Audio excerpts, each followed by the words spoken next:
Halo, Yeah, halo, so selamat it's the malam. first time the deep marks on the side of an. Okay, are we ready? Okay. Halo, selamat malam. Good evening, everyone. Welcome to Ad America. Hi. Hi. Okay. Hi. So, my name is Lexi.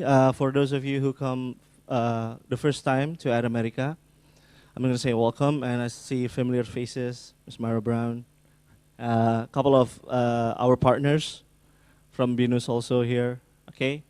Welcome to Ad America. I'm going to tell you a bit about what Ad America is. Ad America is an American cultural center. What sets us apart from any other cultural center is that we have what we call digital library in terms of the projectors, if you can see it outside in our exhibition area. Also, we have iPads and touchscreens. Okay? The idea of Ad America is a place where Indonesians and Americans can have a dialogue about all kinds of things. Like today, we're going to have a performance by the Jakarta Community Players Theater. This is the second time that we have a theater performance here. Out of we have 1,200 events during the course of a year and a half. So, give us a big round of applause. It's 1,200 events. Okay. So, without any further ado, to get the party started, that's what I said. Let's call the Danny Whitehead. Sorry. Tepuk tangannya. Thanks, Lexi.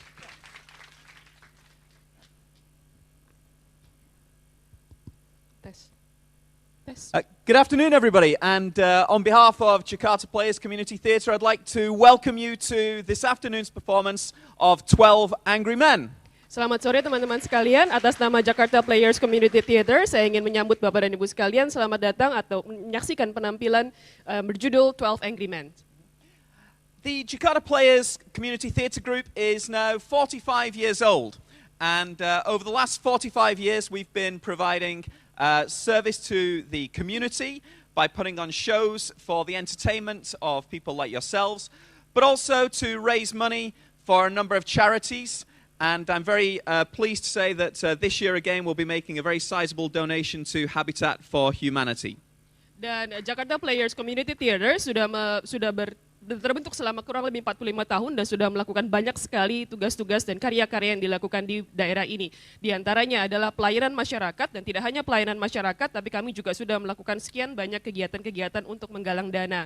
Dan kami sangat berbangga hati untuk bisa menyampaikan bahwa dalam kegiatan kita pada terakhir ini, kami juga akan memberikan sumbangan yang dalam jumlah cukup besar untuk Habitat for Humanity. In addition to putting on plays like the show that you're about to see this afternoon, the Jakarta Players also has monthly club nights, which are open to everybody to enjoy theatre and improvisation. We have quiz nights. We run a series of workshops to help people improve their skills on the stage and backstage. And we also, as I say, have performances like this. And if you really enjoy tonight's performance, we'd like to invite you to join us again next week, where we'll be performing 12 Angry Men at Institute Kesenian Jakarta on Friday, Saturday, and Sunday. Jakarta Players Community Theatre juga melakukan sekian banyak kegiatan-kegiatan lainnya. Di antaranya adalah kegiatan bulanan, kami melakukan pertunjukan-pertunjukan seperti ini dan juga melakukan kegiatan-kegiatan disebut sebagai quiz night, di mana kami bersama-sama dengan teman-teman melakukan quiz night, kegiatan-kegiatan di mana kami bisa meningkatkan informasi dan pengetahuan yang dimiliki oleh kita. Kemudian kalau Anda tertarik untuk menyaksikan pertunjukan seperti ini lebih lanjut lagi dan lebih banyak lagi, kami juga ingin mengundang Anda untuk hadir minggu depan untuk menyaksikan kembali pertunjukan 12 Angry Men yang akan ditampilkan di Institut Kesenian Jakarta. And if you are inspired by what you see on stage tonight, we'd like to encourage you to please join our group. It's a wonderful mix of Indonesian and expatriate actors and crew. And to join, please email us at jakarta.players@yahoo.com. Dan bila Anda tertarik atau Anda terinspirasi setelah menyaksikan pertunjukan atau penampilan pada malam ini terdorong untuk ikut serta dalam Jakarta Players Community Theatre, kami juga ingin mengundang Anda untuk ikut serta bergabung dengan kelompok kami. Kelompok kami terdiri dari banyak orang, baik itu orang-orang Indonesia maupun orang-orang yang berlatar belakang kebudayaan dan juga dari berbagai negara lainnya. bergabung dalam kelompok teater ini. Jadi kami ingin mengundang Anda dan bila Anda tertarik untuk bergabung dengan kelompok ini, silakan mengirimkan email atau membuka informasi di, sorry, can you repeat the email address? Jakarta.players@yahoo.com. There you go. Okay. This afternoon's play is 12 Angry Men by Reginald Rose, and it was first adapted for the stage in 1955. Dan malam ini kita akan menampilkan dan Anda akan menyaksikan pertunjukan dengan judul 12 Angry Men yang merupakan karya dari Reginald Rose yang ditulis pada tahun, sorry, what year was that? 1955. Nah, tahun 1955. The play takes place in the jury room of a New York courthouse. Dan drama ini dilaksanakan terjadi dalam setting sebuah ruang pengadilan, sebuah ruang sidang di hadapan 12 orang juri. You may notice that the play is called 12 Angry Men, and this was because the play was written in the 1950s, and even though women had the right to sit on juries in America in the 1950s, typically at that time most juries were all male. Dan kalau Anda perhatikan judul dari drama ini adalah 12 Angry Men, atau dalam bahasa Indonesia secara harfiah berarti 12 orang laki-laki yang marah. Jadi kenapa disebut laki-laki? Karena pada tahun 1955 yang menjadi latar belakang dari drama ini, juri pada saat itu walaupun sebenarnya dapat dipilih dari antara laki-laki atau perempuan, tapi pada masa itu umumnya juri yang dipilih itu adalah laki-laki. However, we have updated the play to reflect the wonderful modern diversity that you find in the United States of America and in juries in the United States of America, which now include men and women and new American citizens who may have immigrated from other countries before they were American citizens. Tapi kami telah memutakhirkan drama yang akan kami tampilkan pada malam ini untuk mencerminkan keragaman yang ada di masyarakat Amerika saat ini. Jadi anggota juri yang akan tampil dalam drama malam ini tidak hanya laki-laki tapi juga perempuan, dan tidak hanya warga Amerika tapi juga warga Amerika keturunan. Jadi para imigran yang telah tiba di Amerika dan kemudian tinggal dan menjadi warga negara Amerika. And to serve on a jury is one of the rights of which the American people are very proud of. Dan untuk menjadi seorang anggota juri itu adalah sebuah hak yang dimiliki oleh setiap warga negara Amerika, dan itu adalah hak yang menjadi kebanggaan mereka semua.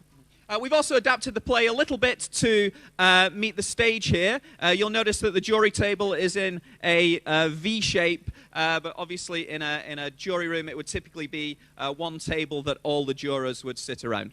Dan kami juga sedikit mengadaptasi setting dari drama ini. Kalau Anda lihat di atas panggung ini, meja yang digunakan oleh 12 orang anggota juri itu disusun dalam bentuk huruf V. Tapi sesungguhnya di dalam ruang sidang Amerika, juri itu biasanya melakukan tugas-tugas mereka, diskusi mereka di dalam satu meja yang mereka gunakan secara bersama-sama. During the play, you may also notice on the wall up there that all the lines of dialogue will be projected onto the wall. Now, this isn't to help the actors remember their lines. Dan kalau juga Anda perhatikan sepanjang pelaksanaan drama ini, Anda akan melihat bahwa teks dari drama itu juga akan ditampilkan dalam layar di sisi panggung ini. Itu bukan untuk membantu para aktor dan aktris untuk menghafal kata-kata yang harus mereka sampaikan, tapi punya tujuan lain. The Jakarta Players is very pleased and very proud that for the first time we're able to provide this service for the hearing impaired. Dan kami juga bangga, Jakarta Players Community Theater saat ini sangat berbangga bisa memberikan pertunjukan ini, menampilkan pertunjukan ini untuk teman-teman yang mengalami hambatan dalam pendengaran. And as part of the American Disabilities Act, which was signed into force in 1990, many live theatre shows in the United States have this service. Dan sebagai bagian dari American Disabilities Act yang dikeluarkan pada tahun 1990, banyak sekali pertunjukan penampilan drama di Amerika Serikat sekarang pun juga memiliki pelayanan ini. And the American Disabilities Act is perhaps the most comprehensive piece of civil rights legislation which supports people with disabilities and prevents any discrimination based on disability. And so we're very pleased and very proud not only to have this service available this afternoon, but also the service of our friend at the front who's providing the sign language. Dan kami sangat bangga bahwa menunjukkan bahwa Undang-Undang American Disabilities Act itu adalah satu produk produk hukum yang paling komprehensif yang dikeluarkan di Amerika Serikat. Dan kami sangat bangga bisa memberikan pelayanan ini untuk bisa memberikan akses kepada rekan-rekan yang juga memiliki difabel, mengalami difabel, dan juga kami tidak hanya memberikan pelayanan itu, kami juga berterima kasih terhadap rekan yang juga bisa memberikan pelayanan tersebut kepada Anda sekalian. Before we start, could I please also ask everybody to switch off their mobile telephones or to switch the telephones on to silent? Dan sebelum kami memulai pertunjukan ini, kami ingin memohon teman-teman sekalian juga untuk bisa mematikan handphone Anda atau paling tidak memasangnya dalam mode silence.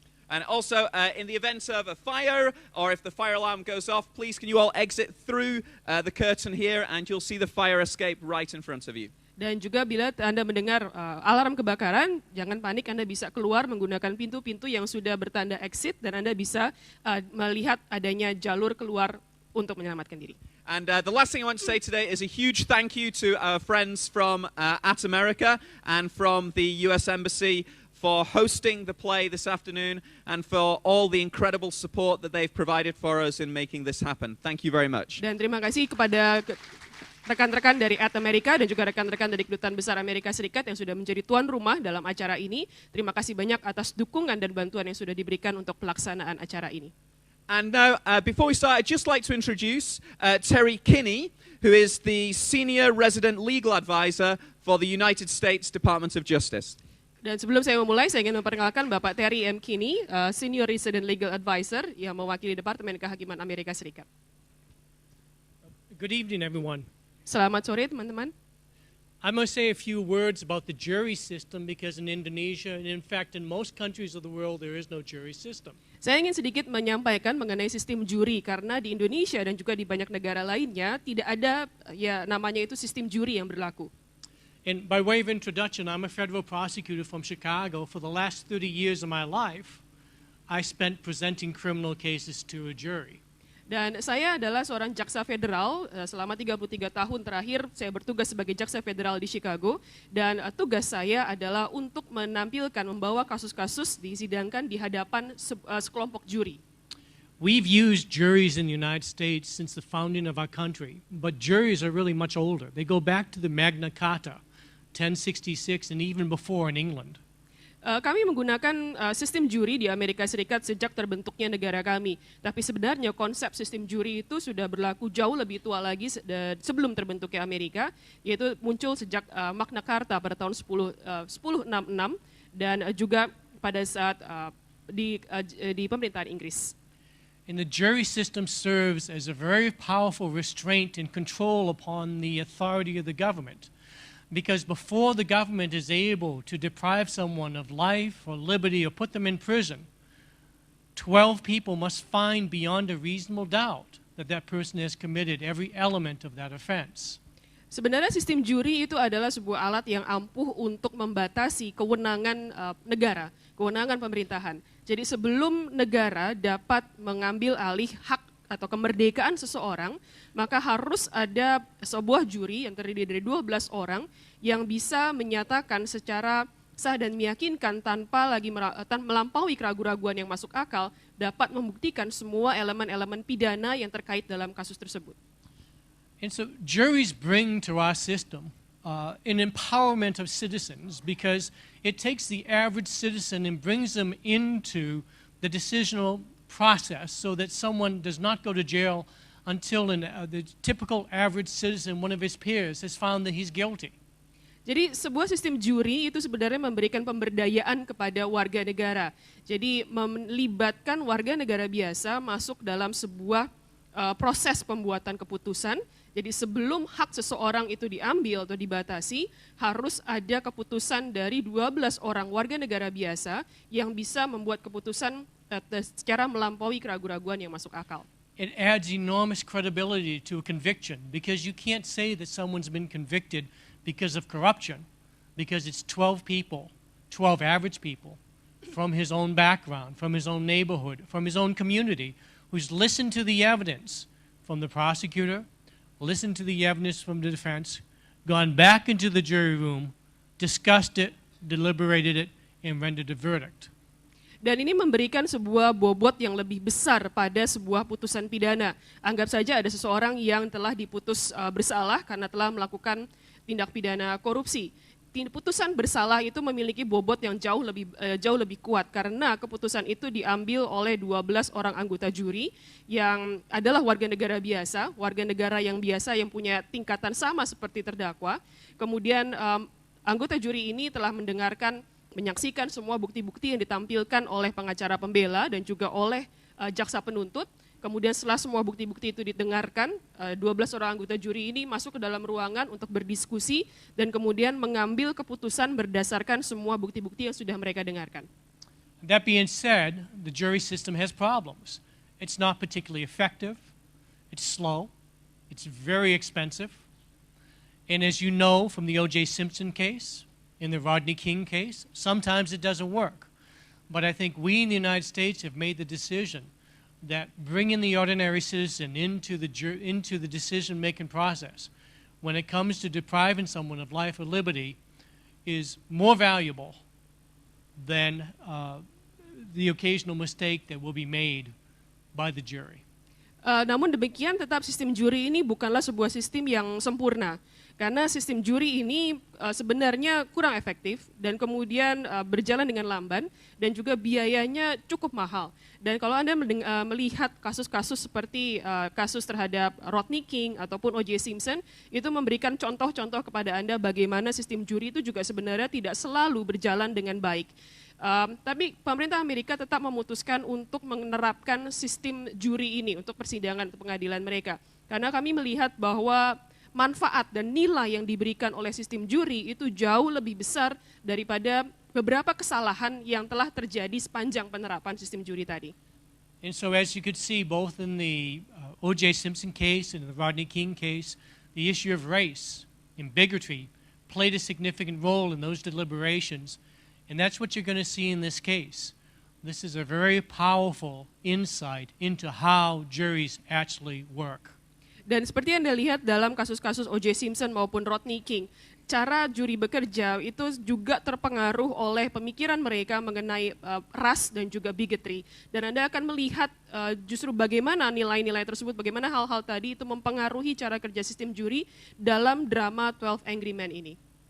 In one concluding note, in the United States, the prosecution must prove every element of the offense beyond a reasonable doubt. And that's another safeguard, because beyond a reasonable doubt is a pretty hefty standard of proof that the prosecution has to meet. But how do you define what a reasonable doubt is? And you're going to see the jury wrestling with that issue. What is a reasonable doubt in this case? Dan satu lagi komentar penutup sebelum saya mengakhiri penjelasan ini. Dalam sistem pengadilan Amerika Serikat, jaksa penuntut harus bisa membuktikan kasusnya menggunakan standar pembuktian beyond reasonable doubt atau melampaui keraguan-keraguan yang masuk akal. Dan Anda akan melihat nanti bagaimana dalam drama ini bagaimana juri itu bisa melakukan pertimbangan-pertimbangan mereka untuk mencapai pembuktian atau syarat pembuktian melampaui keraguan-keraguan yang masuk akal tersebut. Konsep ini terlihat itulah sebuah syarat pembuktian yang paling tinggi dan paling berat. Dan tidak ada sebenarnya perhitungan garis jelasnya untuk menentukan sebenarnya apa sih yang dimaksud dengan melampaui keraguan-keraguan yang masuk akal tersebut. Anda akan melihat nanti bagaimana 12 orang anggota juri itu harus bergumul, harus mempertimbangkan, mencapai pendapat mereka sendiri untuk menentukan apa yang mereka maksudkan sebagai melampaui keraguan-keraguan yang masuk akal. And we always say in the United States, the reason why this burden of proof is so high is because we would rather see 10 guilty men go free than one innocent man be convicted.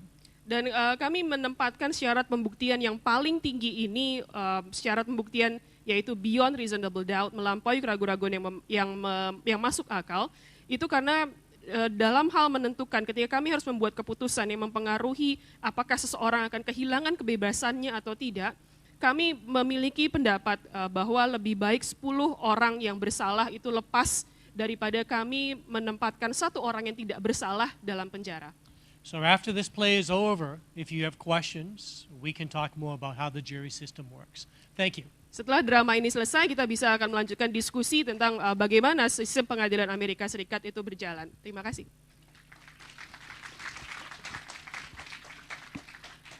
Thank you very much, and please enjoy the show this evening. Thank you.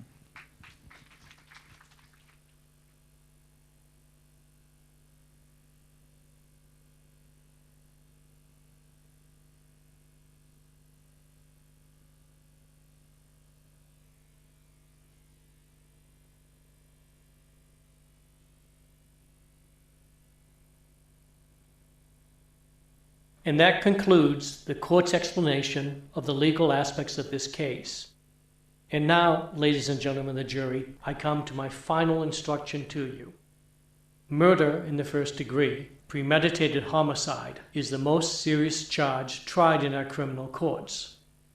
You have listened to the testimony, and you have had the law read to you and interpreted as it applies to this case. It now becomes your duty to try and separate the facts from the fancy. One man is dead, the life of another is at stake. I urge you to deliberate honestly and thoughtfully. If there is a reasonable doubt, then you must bring me a verdict of not guilty. If, however, there is no reasonable doubt, then you must, in good conscience, find the accused guilty. However you decide, your verdict must be unanimous. In the event you find the accused guilty, the bench will not entertain a recommendation for mercy. The death sentence is mandatory in this case. I don't envy you your job. You are faced with a grave responsibility. Thank you, ladies and gentlemen.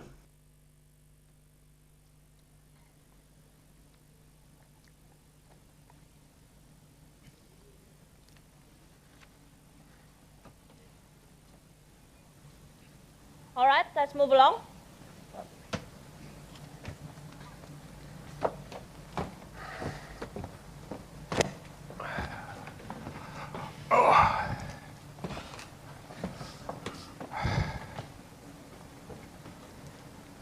Okay, now I can stand here.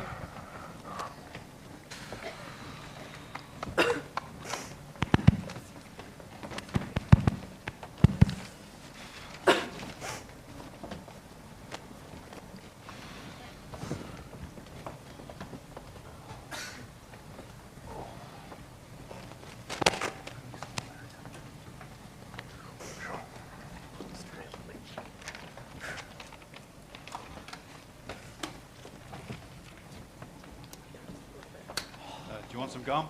No, thanks.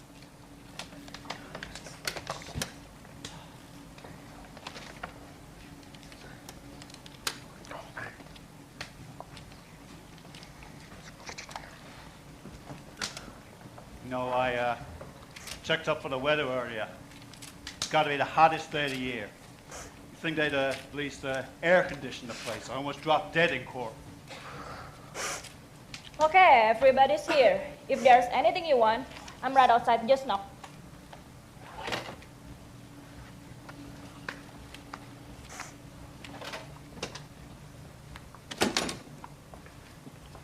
I never knew they locked the door. Sure, they locked the door. What did you think? I don't know, just never occurred to me. What's that for? Well, I thought we'd vote by ballot. Yeah, that's a great idea. Maybe we can get him elected president.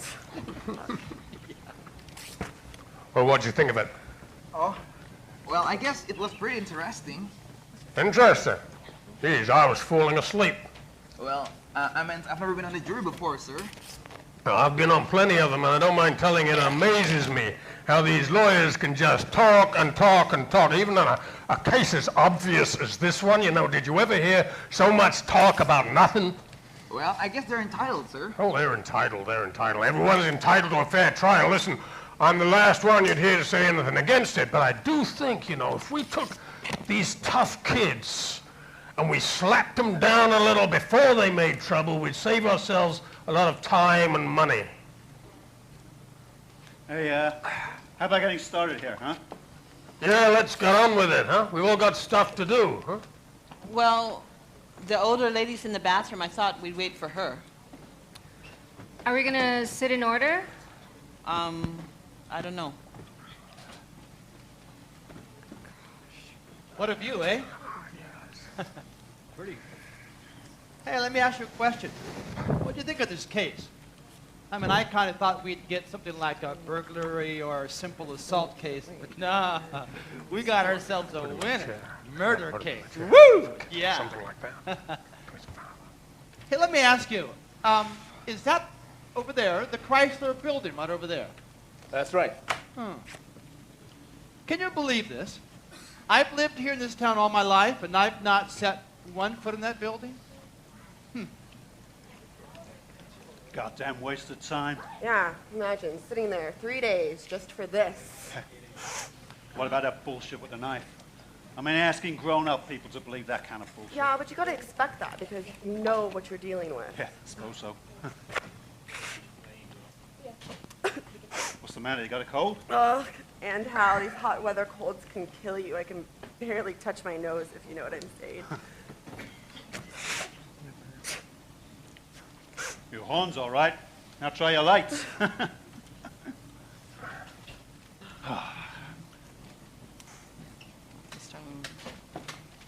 Ah, it's beautiful. The fan doesn't work. Somebody take a letter to the mayor. Dear Stingy. Let me look at that. I didn't get time to see the paper today. Sorry. Is there anything in the news? Well, I was just checking how the market closed. Oh, you're on the exchange? Well, I'm a stockbroker. Oh, I run a messenger company. It's called the Beck and Coal Company, and name was my wife's idea. We have 29 people, and I started from nothing. Hey, man and four women, how about getting started, huh? Okay. This better be fast. I got tickets to a ball game tonight. Yankees, Cleveland. We got this new kid pitching for us, Majaluski or whatever his name is.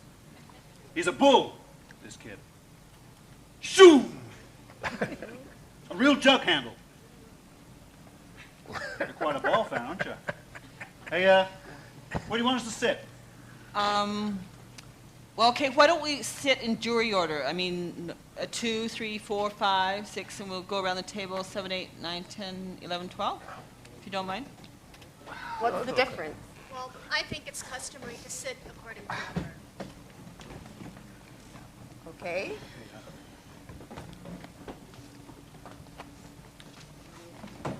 Hey, let me ask you, what do you think about that prosecuting attorney? Pardon? It's pretty impressive, you know. I mean, how he had that ability to go point by point, logical sequence, man, bam, bam, bam, bam. That was impressive, really impressive. Yeah. Yes, I think he did an expert job. Yeah, I mean, he seemed to have real drive, like a good car salesman, you know?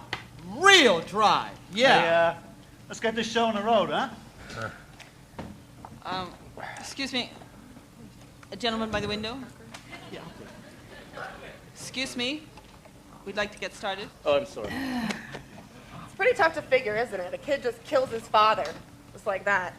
Well, if you analyze the figures... What figures? It's these people, I'm telling you. They let their kids run crazy up there. Maybe it serves them right, if you know what I'm saying. Hey, you a Yankees fan? No, Milwaukee. Milwaukee? That's like being hit over the head with a crowbar once a day.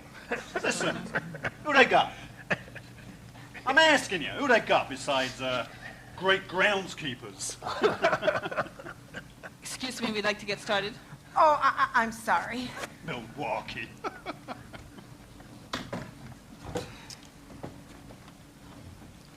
Okay, ladies and gentlemen, I'm not going to have any rules. I mean, we can do this anywhere you like. I mean, we could discuss it first and then vote, or we could vote first to see where we stand.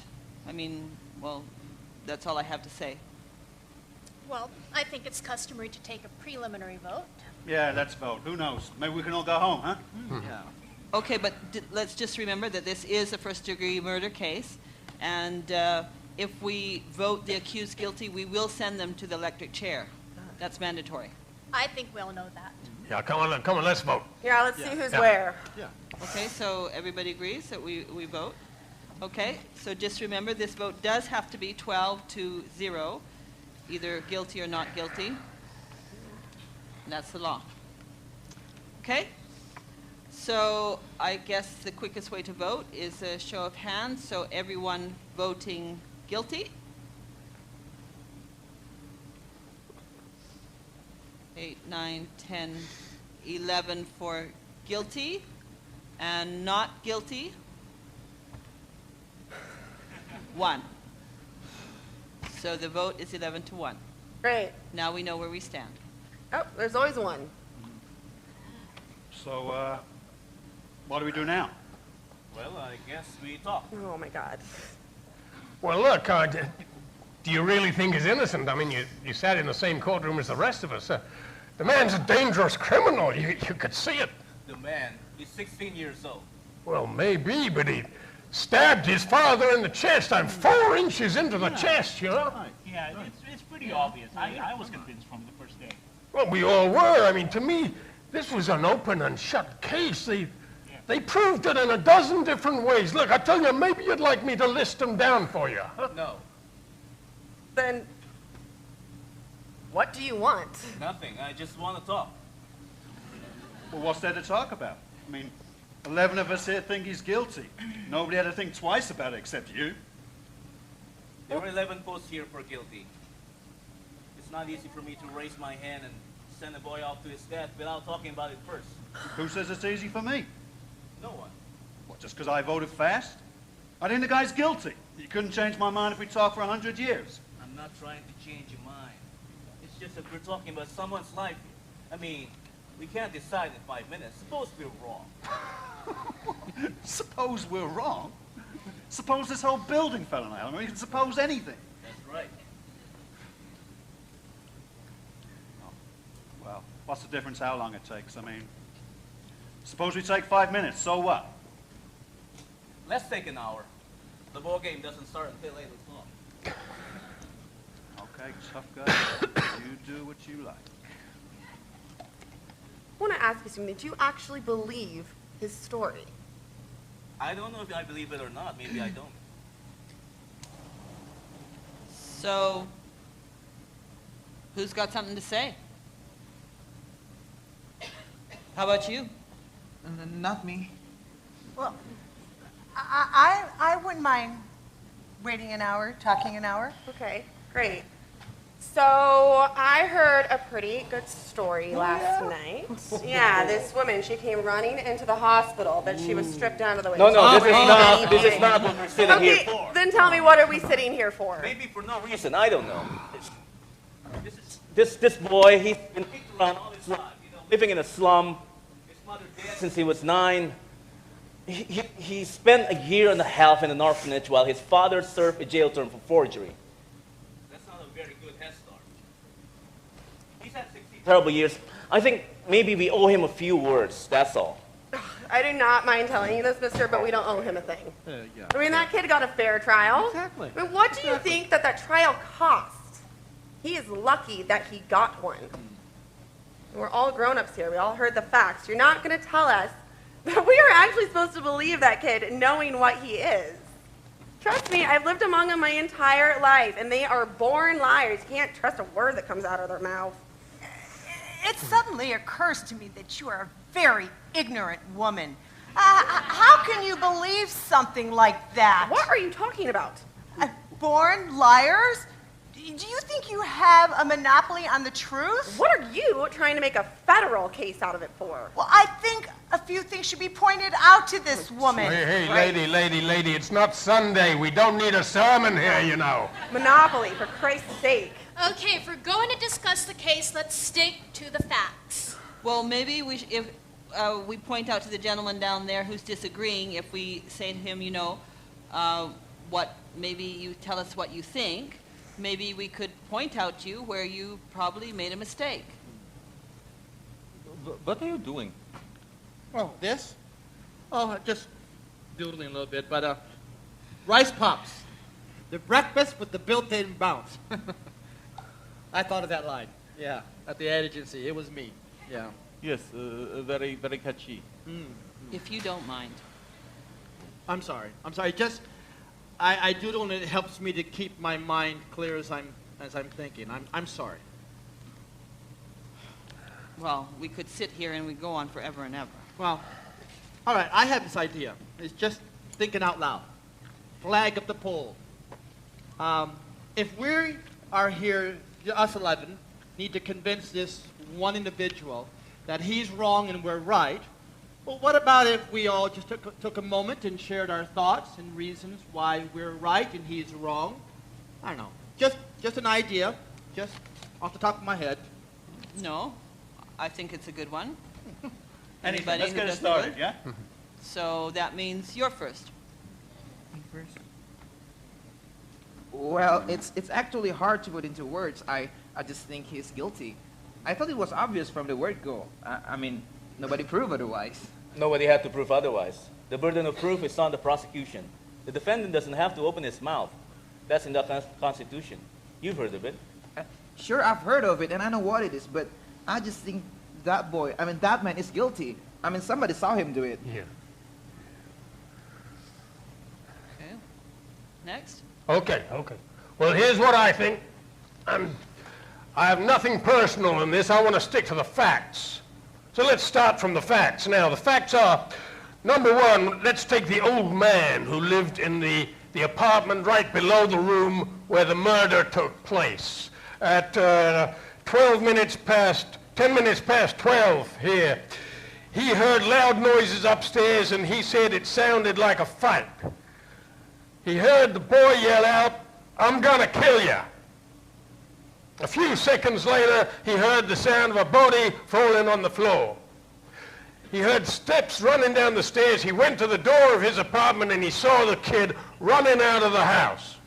He called the police. The police came, and they found the kid's father with a knife stuck into his chest. And the coroner put the time of death around 12 midnight. Well, that's right. That's right. Now, those are the facts. Now, you can't refute the facts. That's what they are. I mean, I'm as sentimental as the next guy. No, kid's only 16, but look, he's got to pay for what he did. That's right. I'm with you, Pops. Okay, well, it was pretty obvious to me anyway that the boy's entire story was flimsy. First, he claims that he was at the movies during the time of the murder. And yet 1 hour later, he couldn't even remember what films he saw or who starred in them. She's right. She's absolutely right. You hear that? Remember, nobody saw him leaving the house or going into the theater. Well, what about that woman across the street? Because if her testimony doesn't prove it, then nothing does. That's right. She was the only one who actually saw the killing. Wait, let's go in order No, here. no, because just wait a minute, because here's a woman, and she's lying in bed, and she's dying with the heat, and she can't sleep, and she looks out the window, and she sees the kid stick a knife into his father. Time is 12:10 on the nose, and everything fits. Look, she's lived with, like, across the street from the kid her entire life, and she swore she saw him do it. Through the windows of a passing elevated train. Yeah, through the windows of a passing elevated train. It had no passengers on it, remember? It was just being moved downtown and the lights were out. Yeah. They proved in court that you can look through the windows of a passing elevated train when the lights are out and see what's happening on the other side. They proved it. I'd like to ask you something. Sure. You don't believe the boy. How come you believe the woman? She's one of them too, isn't she? Let me tell you something. Wait. Let's calm down. Let's calm down in here. Let's calm down. Thinks he's pretty smart. Okay. Try and keep it peaceful in here. Take your seats. How about the next woman? I'll pass. That's your privilege. The next gentleman? Well, I don't know. I started to be convinced pretty early in the case. See, I was looking for a motive. That's very important. Because if there's no motive, then where's the case, right? Anyway, that testimony. Yeah, that testimony from the people across the hall from the kid's apartment, that was pretty powerful, I think. Didn't they say something about an argument between the father and the boy around 7 o'clock that night? I mean, I can be wrong, but No, it was 8 o'clock. It was 8 o'clock, not 7. That's right, Yeah, 8 o'clock. They heard an argument, but they couldn't hear what it was all about. Then they heard the father hit the boy twice, and then finally they saw the boy walk angrily out of the house. What does that prove? Well, it doesn't exactly prove anything. It's just part of the picture. I didn't say it proved anything. You said it revealed a motive for the killing. Now, the prosecuting attorney said the same thing. I don't think it's a very strong motive. This kid has been hit too many times in his life that violence is practically a normal state of affairs for him. I can't see 2 slaps in the face provoking him into committing murder. Well, couldn't they have been 2 slaps too many? Everyone has a breaking point. Anything else? No, that's it. Okay. Next gentleman. Me? Well, I don't know. It's practically all said already. I mean, we talk about it forever. I mean, look at the guy's record. At 10, he was in children's court for throwing a rock at his teacher. At 14, he was in reform school. He stole a car. He's been arrested for mugging. He's been picked up twice for trying to slash another teenager with a knife. He's a very fine boy. Ever since he was 5 years old, he's been beaten up by his father regularly. He used his fists. So would I, a kid like that. Well, wouldn't you call those beatings a motive for him to commit murder? I don't know. It gives him a motive to be an angry kid, I'll say that. Well, that's the way the kids are these days. I mean, they're angry, they're hostile, you know? I mean, God, look at the way they talk to you. Look, when I was a kid, I used to call my father sir. That's right, sir. I mean, you ever hear a kid call his father that these days? Fathers don't seem to think it's important anymore. Oh, is that so? You have kids? 2. Well, I've got one. He's about 20. We did everything for that kid, and I'll tell you what happened. When he was about 9 years old, I saw him back away from a fight. I saw him. And I was so ashamed, I nearly threw up. So I got him right there. I said, I'm going to make a man out of you, or I'm going to break you in half trying. Well, I did make a man out of him. When he was 16, we had a battle, and he hit me in the face. He's a big kid, you know. Haven't seen him nearly 2 years. Rotten kids. You spend your life, work your heart out. God, Okay, let's get on with it. Okay, I think we're missing the point here. Now, this boy, let's say that he's from a broken home and a filthy neighborhood. We can't help that. We're here to decide whether or not he's guilty of murder, not to go into reasons why he grew up a certain way. Now, this kid was from a slum background, right? And we all know that slums are breeding grounds for criminals. Yeah, you can say that again, because the kids that crawl out of those places are real trash. No, I just don't want anything to do with them, I'll tell you that much. I used to live in a slum all my life. I used to nurse that trash in the Harlem hospital 6 nights a week. Listen, lady, I'm not talking about you.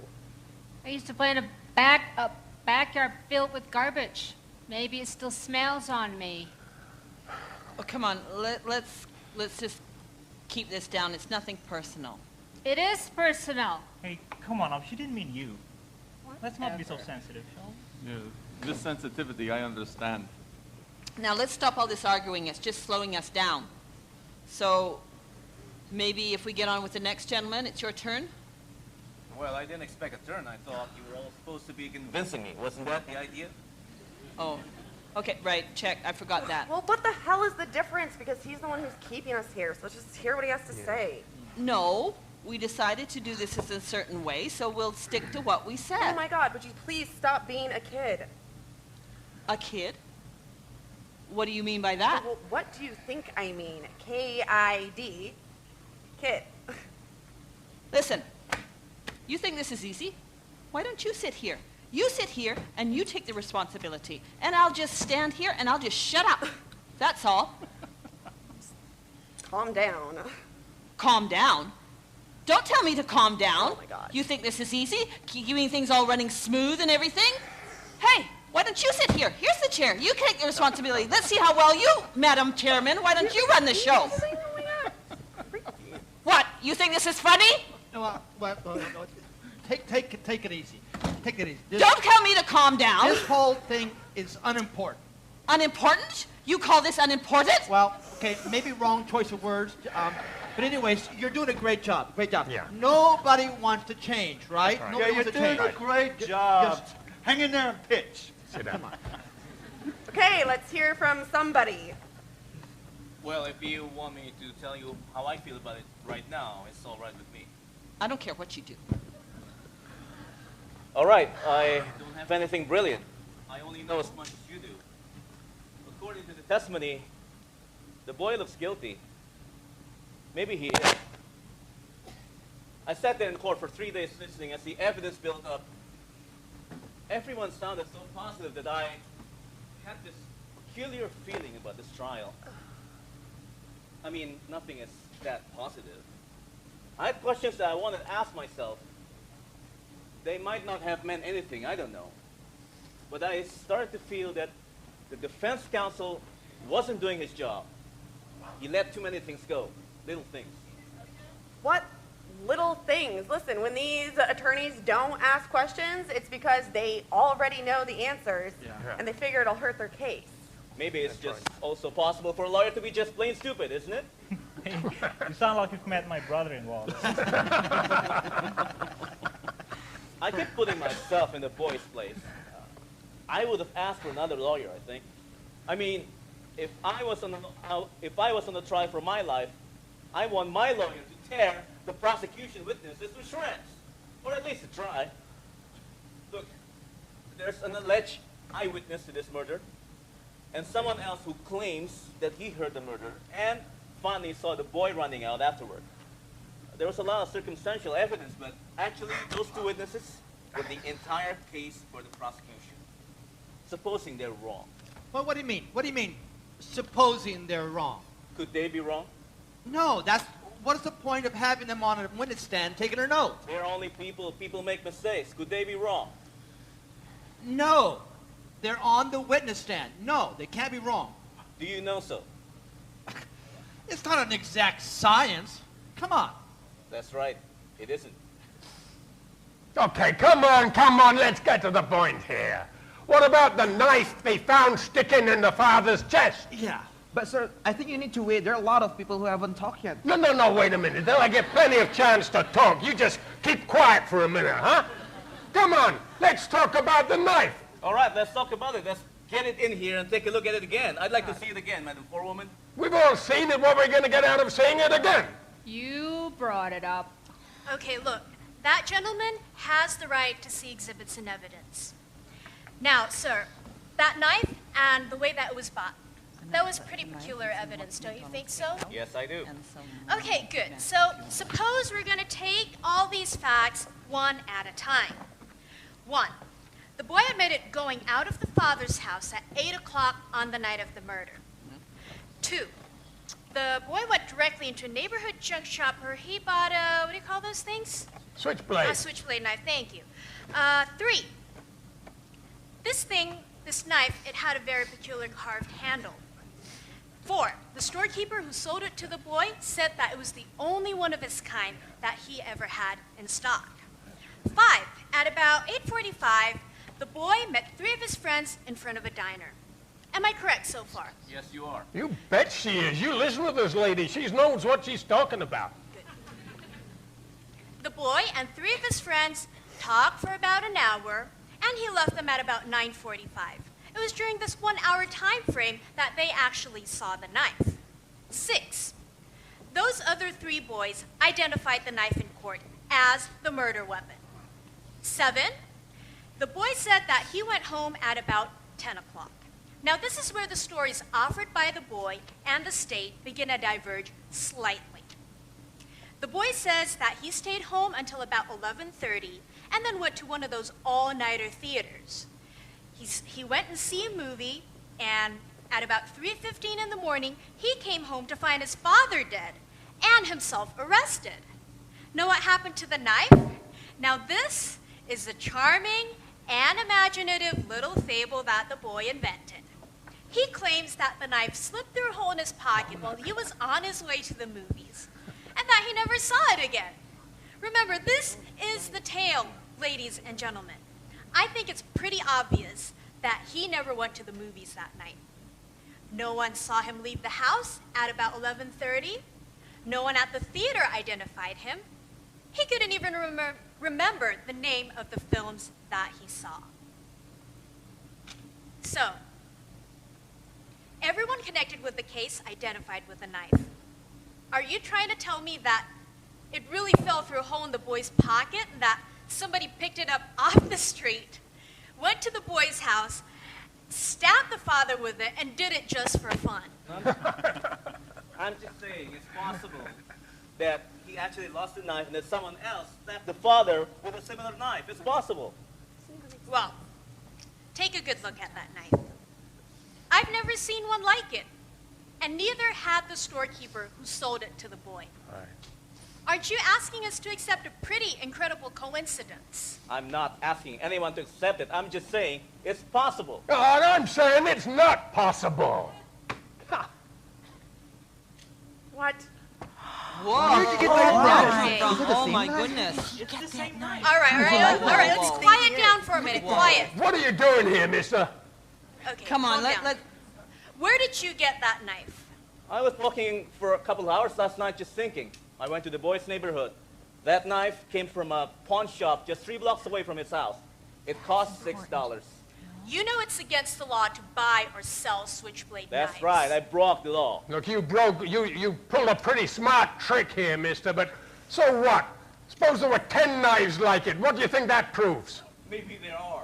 Well, maybe there's a whole bunch of them. What do you think that is, the discovery of the age or something? It would still be an incredible coincidence if another person killed the father with the same kind of knife. Yeah, the odds are 1,000,000 to 1. It's possible. But not very probable.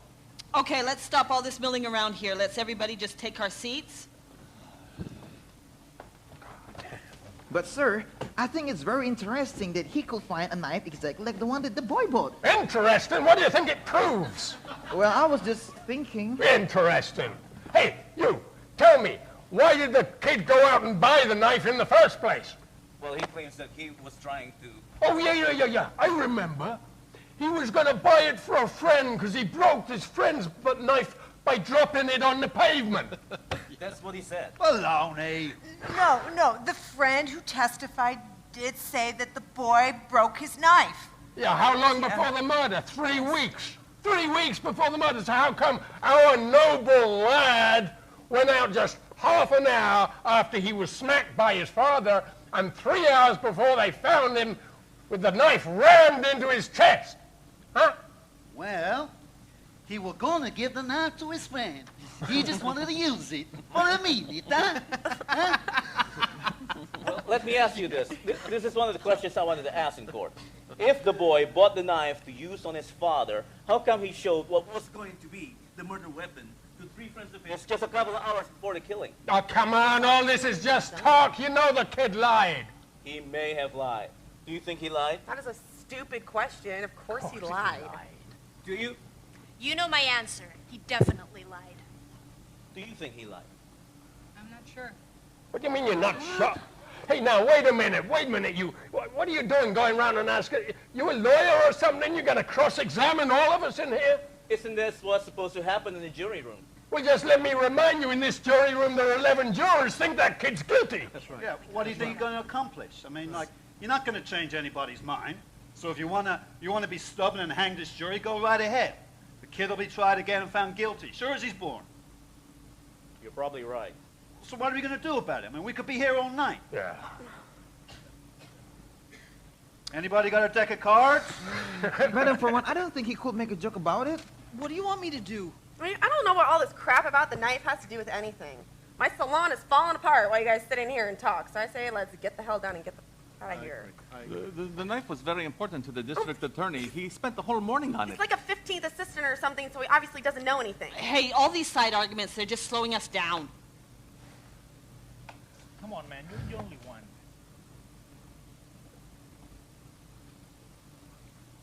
I'd like to make a proposition. I want to call for another vote, but I want 11 of you to vote by secret written ballot. I'll abstain. If there are still 11 votes for guilty, I won't stand alone. We'll take a guilty verdict into the judge right now. But if there's 1 vote for not guilty, we'll stay and talk this thing out. if you want to try this out now, I'm ready. Let's do it. Well, finally you're talking like a reasonable man. Check. I'll buy that one, yeah. Okay, let's do it. Is it everybody? This sounds fair? Yes. Yep. Everybody gonna do Yes. it? Yes. Okay, please hand these along. Hand these along. Yes, thank you very much. Here you go. Here's one more.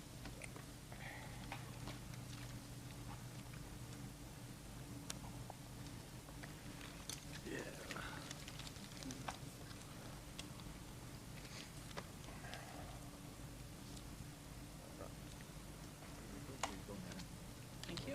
Thank you. Thank you. Okay. Guilty. Guilty. Guilty. Guilty. Guilty. Guilty. Guilty. Guilty. Not guilty. What? What? Really? Guilty. So the vote is now 10 to 2. And For another guilty. nutcase flips that goddamn wig. Are you kidding me? Who was it? Come on.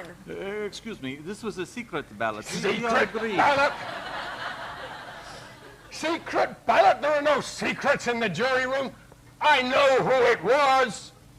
God damn, you really are quite a case, aren't you? You come in here and you vote guilty like the rest of us. And then this golden-voiced preacher over here starts giving you these sob stories about this poor slum kid just can't help but grow up and be a murderer. So you change your vote. That is the most sickening thing I've heard. Hey, why don't you drop a quarter in his collection box? No, wait a minute. You can't talk like that. No, did you? See what okay, madam, please forget it. He didn't really mean that. He's really excitable. Now, can we just sit down? Excitable? You bet he's excitable. Okay, Look, please, sir. what are we trying to do?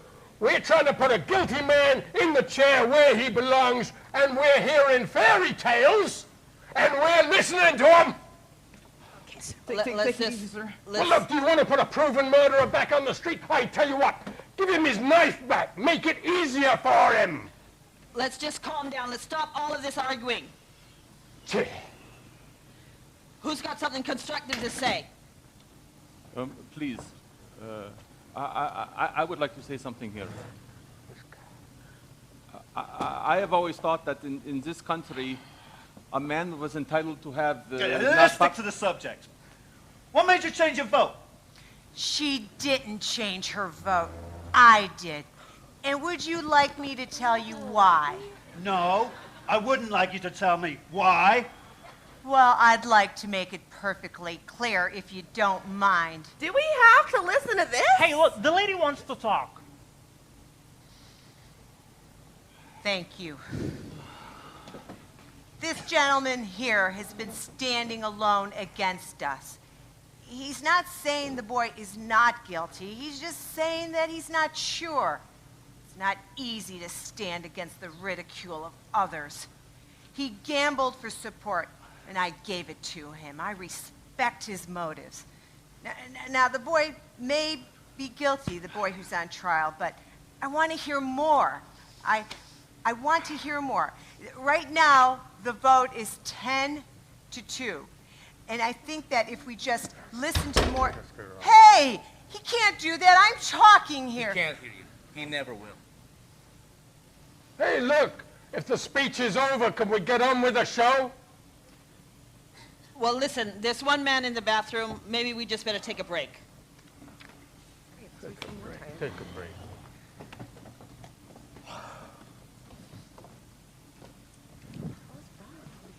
Man, that's something, isn't it? Hey, hey. Let me ask you.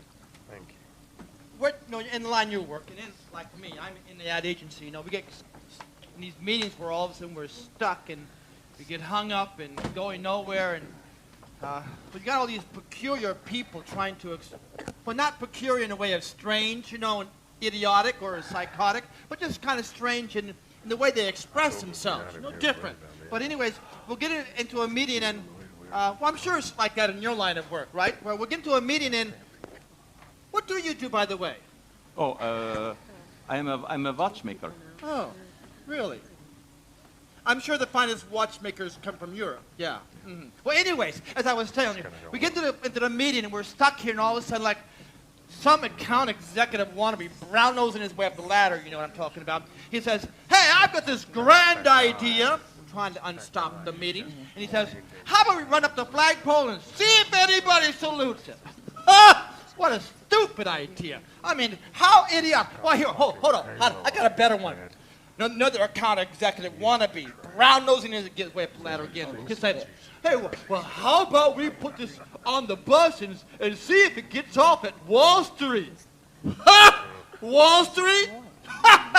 How idiotic and stupid. Hey, funny.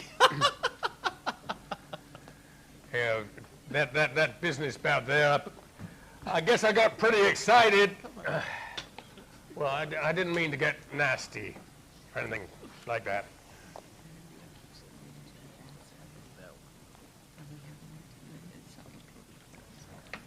Hey, are you a salesman? You know what the soft sell is?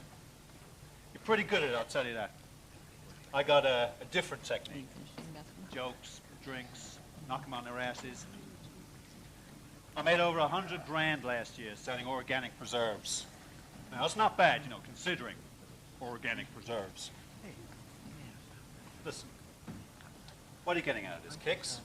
Boy's guilty, pal, so let's all go home before we get sore throats, huh? Maybe they should go to the dock instead of the board. No difference, pal. For keeping them out. No difference at all.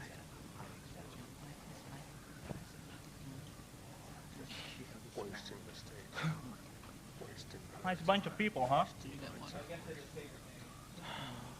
You know that loud guy over there was telling us about his kids?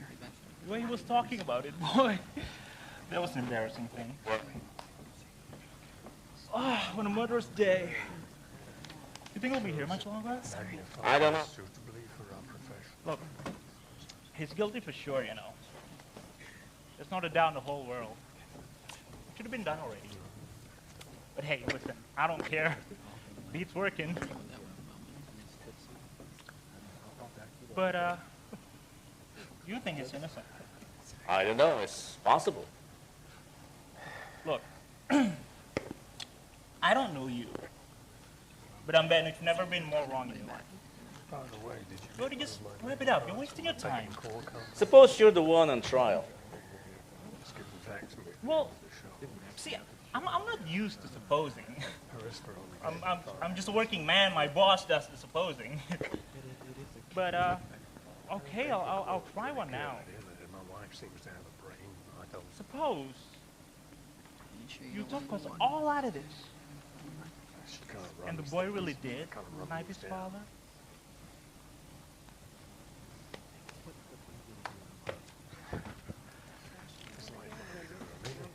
Okay, ladies and gentlemen, can we take our seats again, please?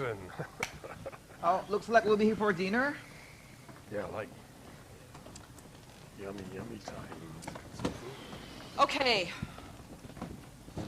Let's get back to business.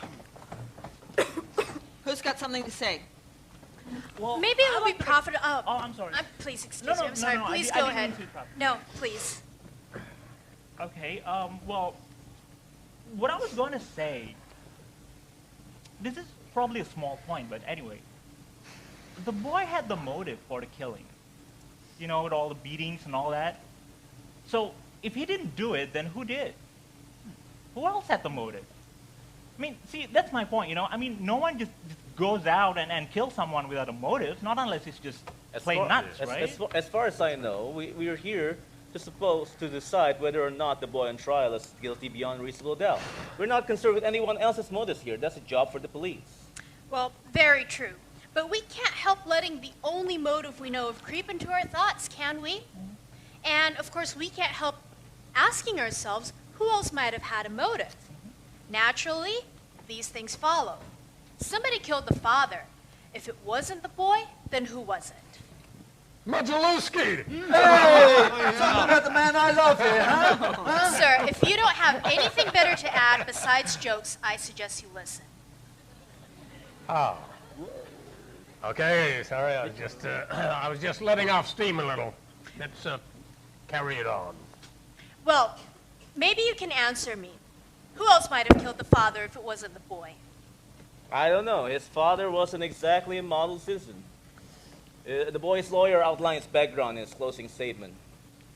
He was in prison once. He was known to be a compulsive gambler and a pretty consistent loser. He spent a lot of time in neighborhood bars, and he'd get into fistfights sometimes after a few drinks, usually over a woman. He was a tough, cruel, primitive kind of a man who never held a job for more than 6 months in his life. So here are a few possibilities. He could have been murdered by one of the many men he served time with in prison, by a bookkeeper, by a man he'd beaten up, by a woman he'd picked up, by any one of the people he was known to hang out with. That is the biggest bunch of crap I've ever heard. Look, we all know that the father was a bum. What does that have to do with anything? I didn't bring it up. I was asked who else might have killed him. I gave my answer. That woman there asked a direct question. Ooh, okay, everyone's a lawyer. Now tell me this then. Think about the old man. The old man heard the kid yell out, "I'm gonna kill you." He heard a body fall onto the floor.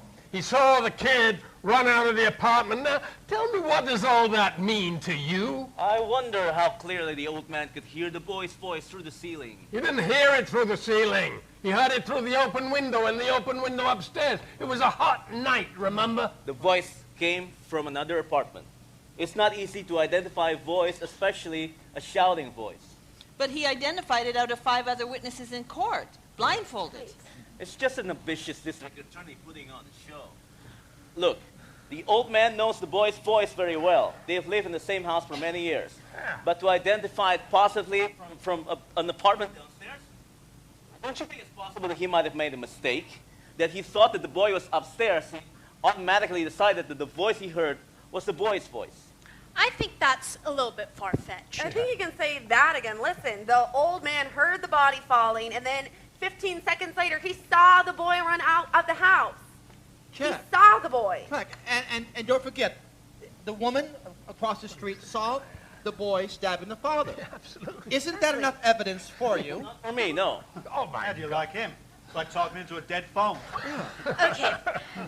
Look, the woman saw the killing through the windows of the passing elevated train. The L train had 6 cars, and she saw the murder being committed through the windows of the last 2 cars. She described it in great detail. I don't see how you can argue with that. Well, come on, what you got to say about that, huh? I don't know. It doesn't sound right to me. It doesn't sound right. Okay, I tell you what, why don't you just think about it for a little bit, huh?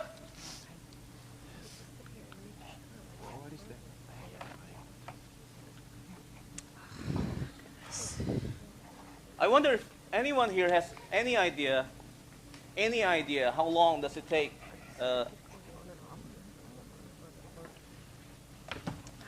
Hey, you wait a minute. What are you doing? This isn't a game. Okay, sir, please, sir. God damn it, did you see what he did? I don't want The anybody nerve. here. Just sit down, The please. absolute nerve. It's not that important. God damn it, it's not a game. Who do you think you're dealing with here, huh?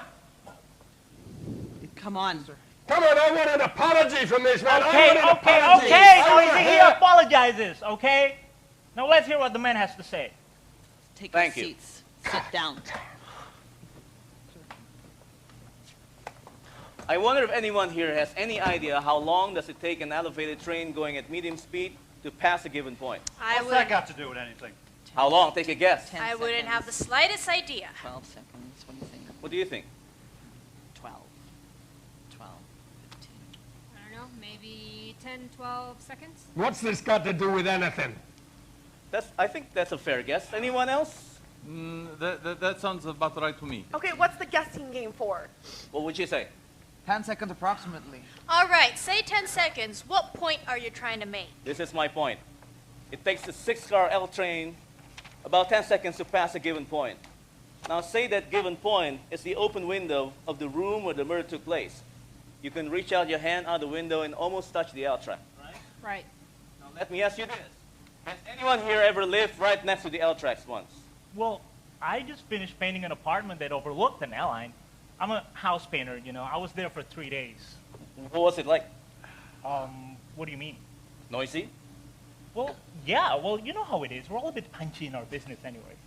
I live in a second floor apartment right next to the L line once. When the window was open and the L train passed by, the noise was almost unbearable. You couldn't hear yourself think. Okay, so you couldn't hear yourself think. Will you get to your point? I will. Now let's take two pieces of testimony and try to put them together. First, the old man living in the apartment downstairs. He said he heard the boy say, "I'm going to kill you." And a split second later, he heard the body falling to the floor. 1 second later, right? That's right. Yeah. Second, the woman living in the apartment from across the street. She said she looked out the window and saw the murder through the last two cars of a passing elevated train. Right? The last two cars. That's right. Yeah. Will you get to the point? Now we agreed that an L train takes about 10 seconds to pass a given point. Now since the woman claims that she saw the stabbing through the last two cars, then we can assume that the body fell just as the train passed by. Therefore, the L train had been roaring past the old man's window for a full 10 seconds before the body fell. The old man, according to his own testimony, hearing, "I'm going to kill you," and then a split second later he heard the body fall, would have had to hear the boy making the statement just as the L was roaring past his nose. It's not possible that he could have heard it. That's idiotic. Of course he heard it. Well, even if he heard anything at all, he couldn't have identified the boy's voice with the L roaring by. Yeah, I could have. That's just a matter of seconds. I mean, you can't tell that that would have been the case. Well, the testimony that could put a human being into the electric chair should be that accurate. What is the point that I don't Wait a minute, you people, wait a minute. What's he got to gain, the old man? Why should he lie? What's he got to gain from it? Attention, maybe. Attention, maybe. Oh, my God, you come up with these right sayings all the time. I tell you what, why don't you send one to the New York Post? You get $20 for it. Hey, what are you talking to her like that for? Listen, a guy who talks like that to an old lady ought to really get stepped on, you know. Hey, where do you think you're going? Get your hands off me! Look, you ought to have some respect, mister. If you say stuff like that to her again, I'm going to lay you out.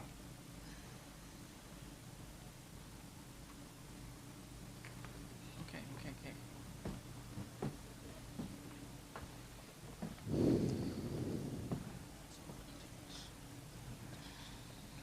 Now go ahead, ma'am. You can say anything you like. Why do you think the old man might lie?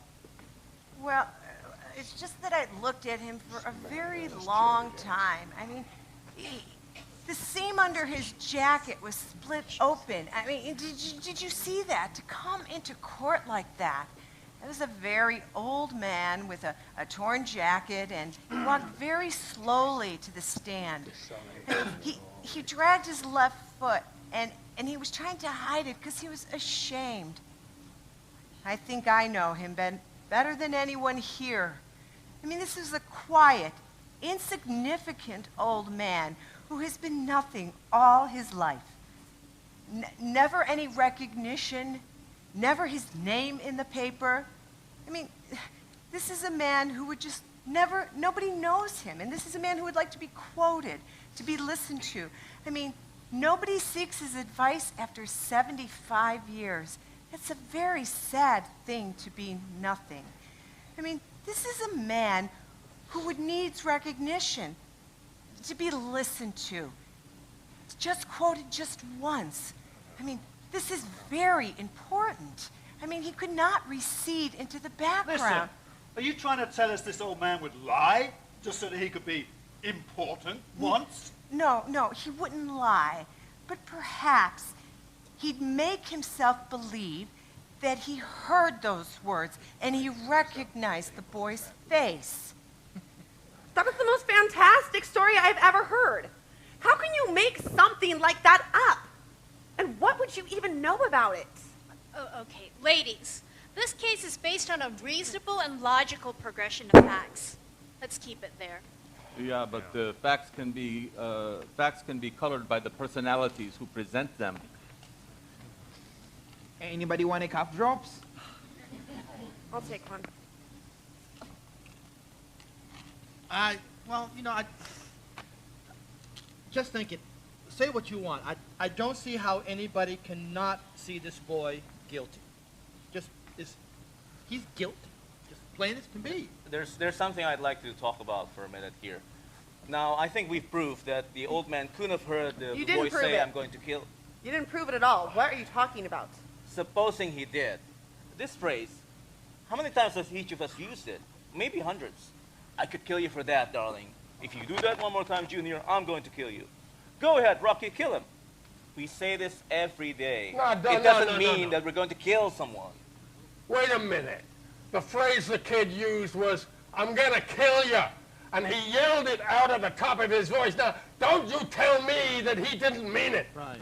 Anyone says something like that the way he said it, boy, he means it. Well, gee, I remember I was arguing with the guy who I work next to at the bank, so he called me an idiot. So I was so angry and I No. This guy over here is making you believe stuff that ain't so. The kid said, "I'm gonna kill you," and that's what he did. Yeah. Well, let me ask you this. Do you think the boy would shout out something like that so that the whole neighborhood would hear it? I don't think so. He's much too bright for that. Right? He's a common ignorant slob. He don't even speak good English. He doesn't even speak a good English. I would like to change my vote. Oh, you gotta be kidding me. Are you sure? You've heard me. Yes, I'm sure. Well, if it isn't the living end, what are you basing it on? Stories this guy made up? I'm telling her, he ought to write for Amazing Detective Monthly. He'd make a fortune. Look, there are facts staring you right in your face. Every one of them says this kid is a killer. His own lawyer knew he didn't stand a chance right from the very beginning. His own lawyer. You could see it. He deserves the chair. Oh, does he? Well, it happened before that someone's been convicted for murder and executed, and then years later someone else confessed to the crime. Sometimes the facts they're staring you in the face are wrong. I'm talking to her, not to you. Boy, this guy's really something. Look, the kid had a lawyer. The lawyer presented his case, not you. How come you got so much to say? The lawyer was court appointed. Well, what does that mean? It can mean a lot of things. It can mean that he didn't want the case. It can mean that he resented being appointed. It's the kind of case that gives him nothing. No money, no glory, not even much chance of winning. It's not a very promising situation for a young lawyer. He really had to believe in his client to give a good fight. And as you pointed out a minute ago, he obviously didn't. Sure he didn't. Who in hell could except God come to earth or somebody? Come on already, look at the time. Pardon me, but I've been taking some notes. Oh, notes. Great. I've been listening very carefully to this case, and it would seem to me that this man has some very interesting points to make. From what was presented at the jury trial, the boy looks guilty. But perhaps if we dig a little bit deeper... Come on! Get on with it! There is a question I would like to ask. We assume that the boy committed a murder. He stabbed his father in the chest and then ran away. Maybe about 10 minutes after 12. Now, how was he caught?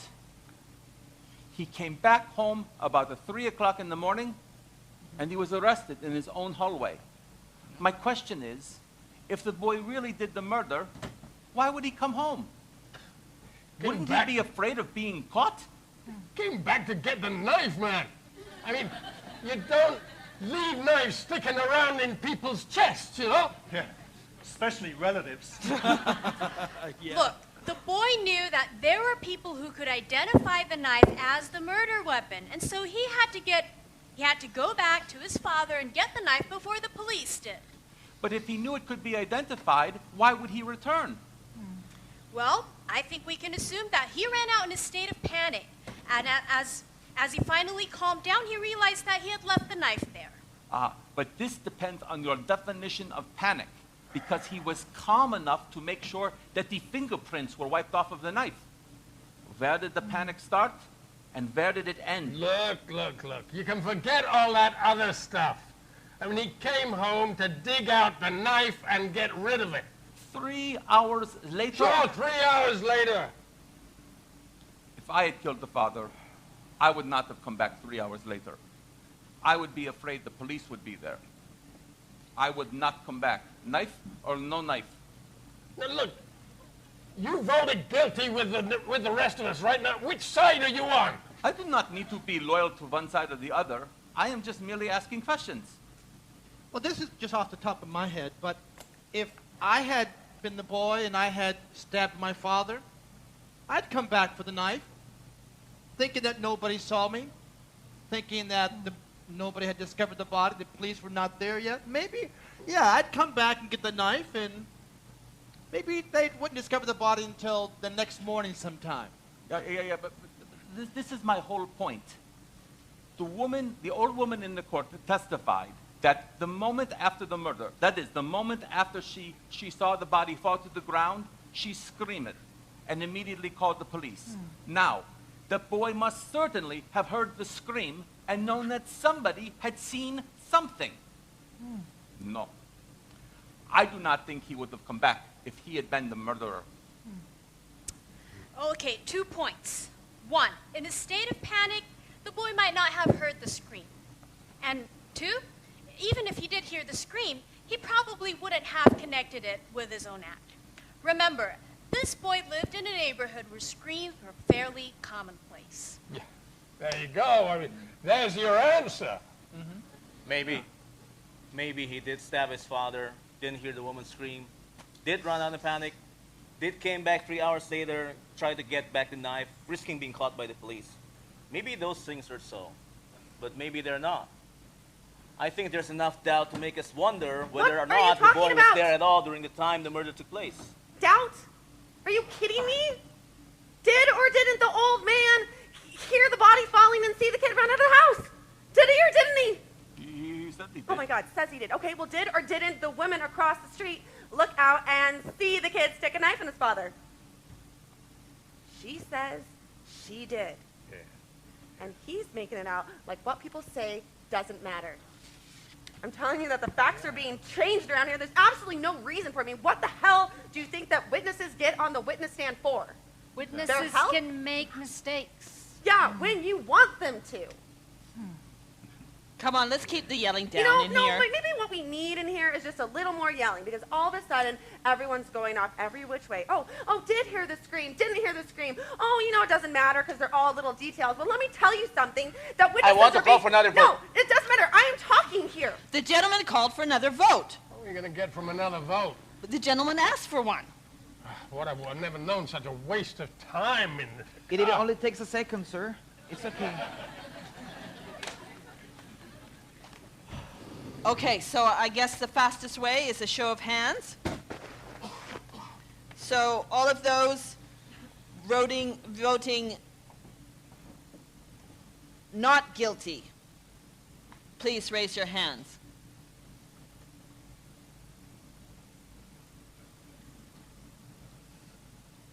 Okay, 1, 2, 3 not guilties and 9 guilties. So now where are we? I mean, I'm telling you, we could yakety-yak until next Tuesday here. Where's it getting us? Pardon me. I vote not guilty. Oh, fuck off! Oh, come on, this is getting crazy. The vote is 8-4 in favor of guilty. Now, wait a minute. We all know the kid lied. We know the kid's guilty. He's got to go to that chair. This is getting like a... Well, can't you tell him something? It's getting a goddamn joke here. Look, okay, you're all starting to get bleeding hearts. Like the president said, you got to get love your underprivileged brother week or something. Look, why did you change your vote? I need to know. Give me your reasons. Why did you change your vote? I do not have to defend my decision to you. I now have a reasonable doubt. Oh, reasonable doubt? That's just words. Look, Mr. Reasonable Doubt. Look at this. The kid you just said was not guilty was seen ramming this thing into his father. Look at that, Mr. Reasonable Doubt. That's not the knife. Don't you remember? Oh, brilliant. This is the craziest. I mean, you're all sitting here while he's pulling stories out of thin air. I mean, listen. I mean, if this guy was sitting ringside at the Holyfield-Tyson fight. He'd be trying to tell us Tyson won. I mean, look, what about the old man? Like, are we supposed to believe that he didn't get up out of his bed, he didn't run to the door, he didn't see the boy tearing down the stairs 15 seconds after the killing? He's only saying he did to be important. I mean, what's the point of this whole thing? I mean, we could be... Hold it a second. And we hear from Miss Milwaukee. Did the old man say he ran to the door? Ran, walked. What's the difference? He got there. He said he ran to the door. At least I think he did. I don't know. I don't think he did. Ran or walked? Oh, okay. He said. Remember, he said. He said he went from the bedroom to the front door. Now, isn't that enough? Wait a minute. Where was his bedroom again? Down the hall somewhere. I thought you remembered everything. You don't remember that? No. Madam Forewoman, I'd like to take a look at the diagram of the apartment. I'm telling you, why don't we run the whole trial over again just so that you can get everything straight? Madam Forewoman. I heard you. How come it's only you that wants to see all these exhibits the whole damn time, huh? I want to see this one too. Well, I want to stop wasting time. Okay, look, if we're going to go wading through all that business about where the body was found... We're not. Not unless someone else here wants to. Bring it in yourself, right? I just want to see how a very old man who drags one leg when he walks because he had a stroke last year could get from his bed to the front door in 15 seconds. 20 seconds. He said 15. And I'm telling you, he said 20. You're trying to distort things. 15. How could he judge that? He can't judge that kind of thing accurately. He said 15. He was positive about He was that. old. You saw him. Half the time he was confused. How would he know what was positive? He wouldn't know anything was positive.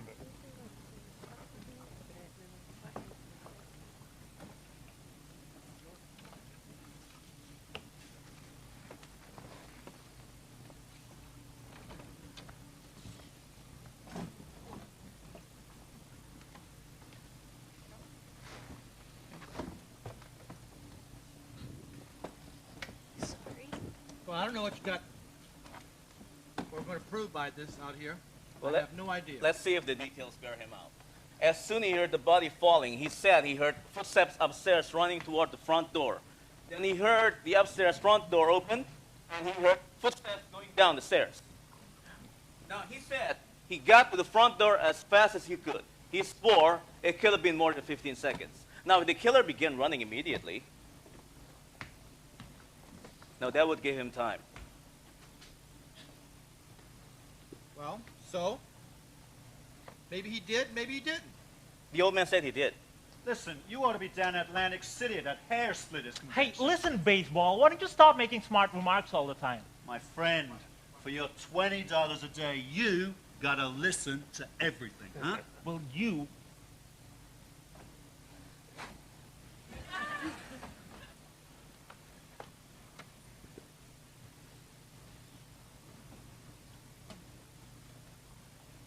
Now here's the apartment where the murder took place. The old man's apartment is directly beneath this, exactly the same. Now here are the L tracks. L tracks should be here. And here's his bedroom. He was in bed in this bedroom. Now he said he got up, he went to the hall, down the hall, to the front door, opened the door, looked out, just in time to see the boy racing down the stairs. Am I right so far? Yeah. Correct. Yeah. Yeah, for the umpteenth time, you're right. 15 seconds after he heard the body fall. Yeah, correct, Yeah. correct. Now his bed is by the window. It's 12 feet from the bed to the bedroom door. The length of the hall is 43 feet 6 inches. Now he had to walk 12 feet from the bed. He got up, went 12 feet to the bedroom door, opened the bedroom door, and walked 43 feet to the front hall and opened the front door all in 15 seconds. Do you think he could have done it? Yeah, sure, he could have done it. Yeah, he could have done it. Yeah. Oh, he could only walk very slowly. They had to help him into the witness chair. Making it sound like a long walk, and it wasn't. It is a long walk for a man who's had a stroke. Here's the old man's bed. What the hell are you doing? I want to try this. I want to see how long it took him. You can't try that kind of thing. Why didn't the kid's lawyer bring it up if it's so damned important. Well, maybe he just didn't think of it. Well, what do you mean he didn't think of it? You think he's like an idiot or something? Of course he probably thought about it. Did you think of it? Listen, smartass, doesn't matter whether I thought of it.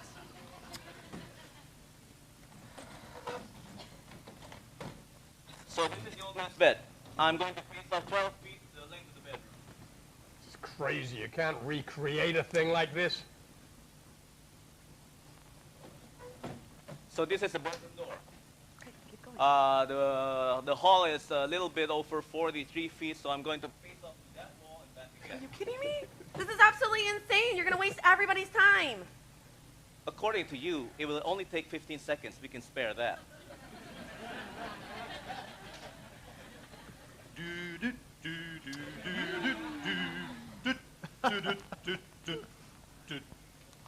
39, 40, 41, 42, 43.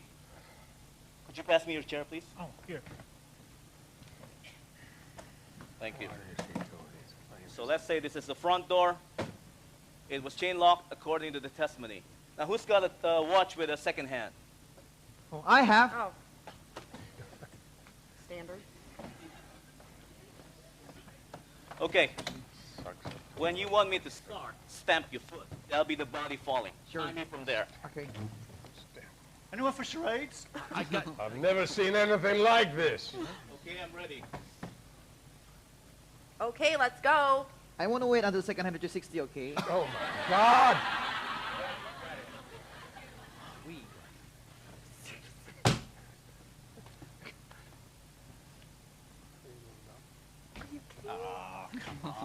Snap it up. The old man moved twice as fast as that. This is, I think, even faster than he went in the courtroom. If you want me to walk faster, Yeah. I will. Move on. Now, come on, will you finish this kid stuff? God!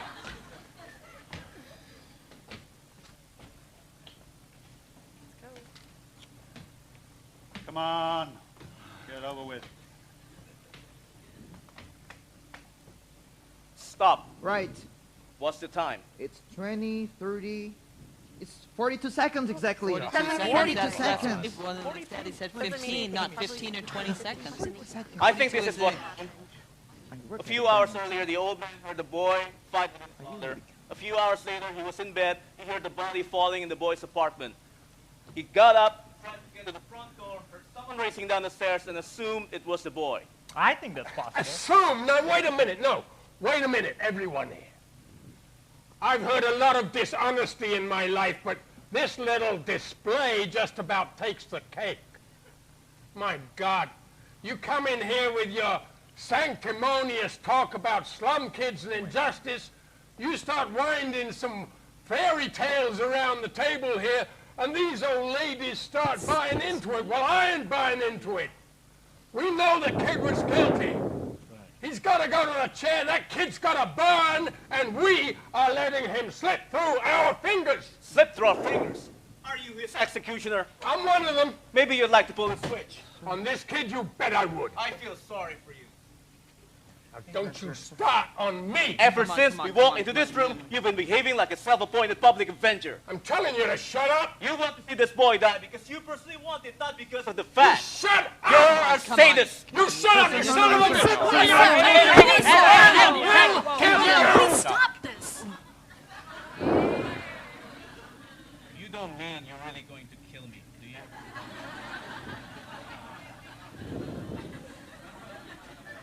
Let's take it easy.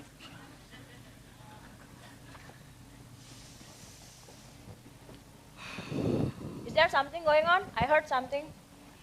No, just a little argument. We've got it under control. Thank you. Okay. Oh, we're finished with this. Oh.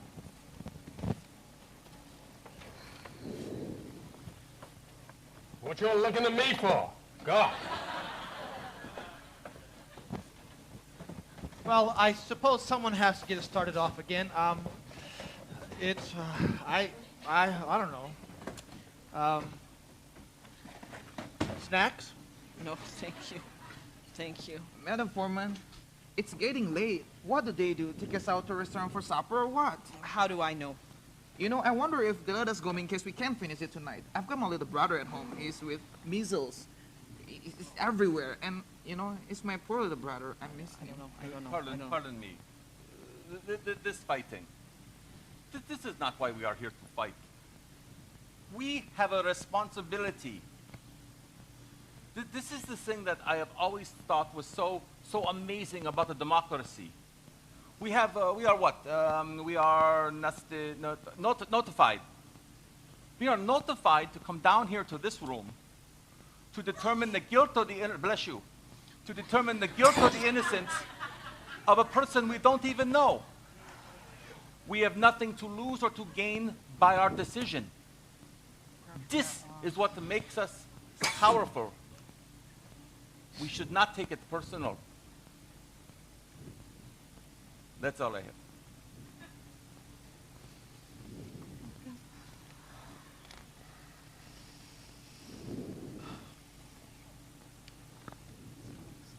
I think we should have a vote.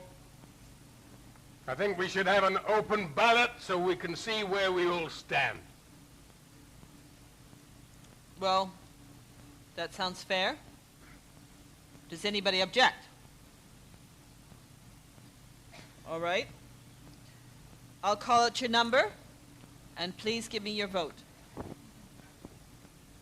I vote guilty. Juror number 2. Not guilty. Juror number 3. Guilty. Juror number 4. Guilty. Juror number 5. Not guilty. Juror number 6. Not guilty. Juror number 7. Guilty. Juror number 8. Not guilty. Juror number 9. Not guilty. Juror number 10. Guilty. Juror number 11. Not guilty. Juror number 12. Guilty. 6 to 6. 6 to 6? I'm telling you, some of you people are out of your goddamn minds. A kid like that.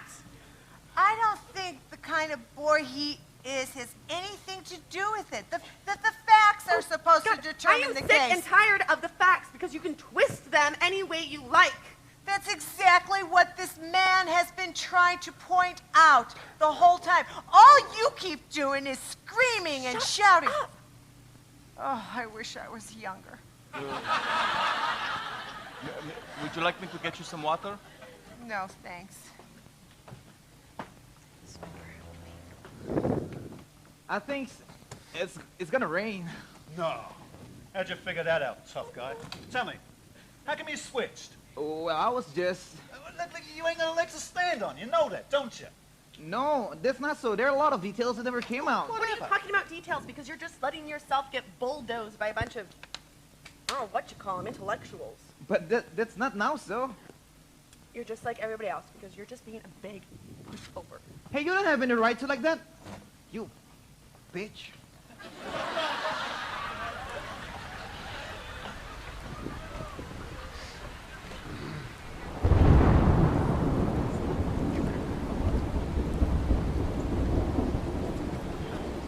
Oh, look at it come down. Do you think it'll cool things off?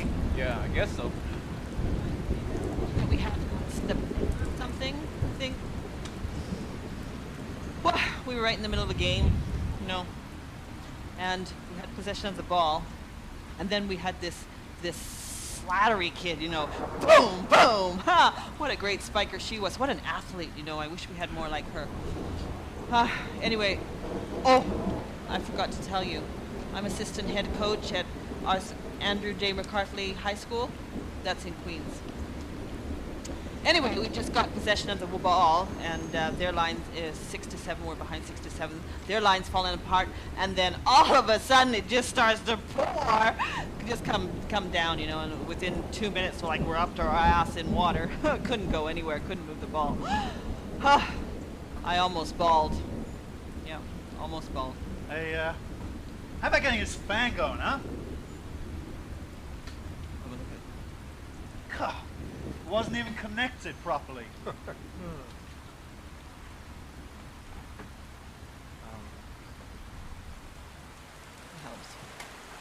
Well, some rain, huh? What do you think about it in there? Well, Even Steven, 6'6", quite a bit of a surprise.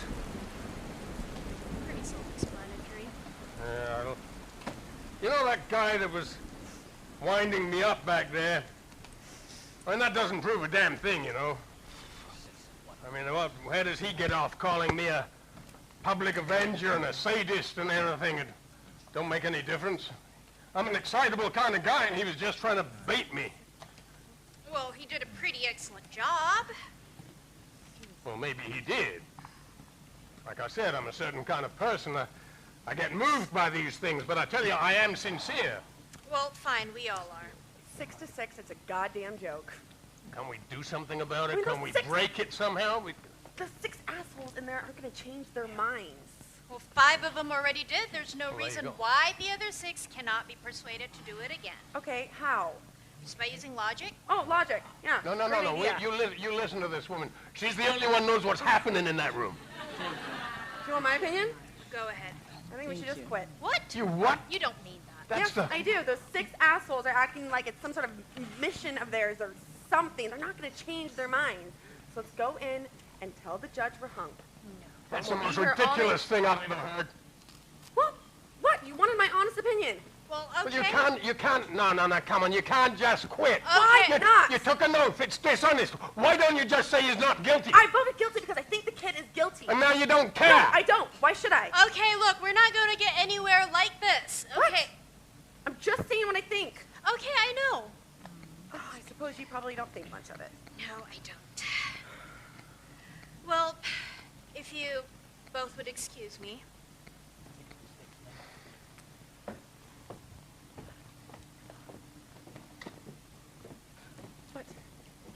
We're not going to get anywhere with a hung jury. They're just going to do the trial again, and that's not what we're here for. Well, what is the difference? Because a hung jury is what they're going to get. We'd like to get things going in here again, please.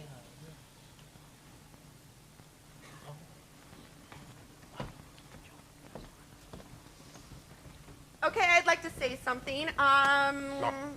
I don't think that we're going anywhere here, so I'm going to go into the judge's room and tell him we're hung. Yeah, I go for that too. Exactly. Let's take it into the judge and let the kid take his chances with 12 other schmucks. I'm not in You favor of really this. don't think there is any room for reasonable doubt? I don't think the court would accept this. We haven't been in here very long. Well, let's find out. No, I don't like this. Listen, this kid wouldn't stand a chance with another jury. You know it. Come on. We're hung. Nobody's going to change their opinion. Let's take it inside. Perhaps you do not fully understand the meaning of the words reasonable doubt. What do you mean I don't understand the words reasonable doubt? How do you like this guy? They're all the same. Come over to this country fleeing for their lives. Next thing you know, they're telling us how to run the show. The arrogance of the guy.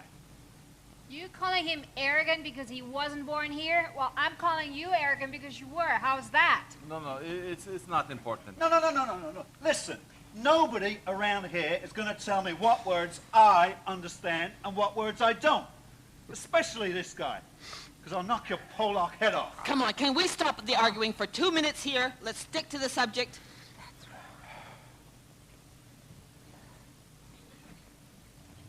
Okay.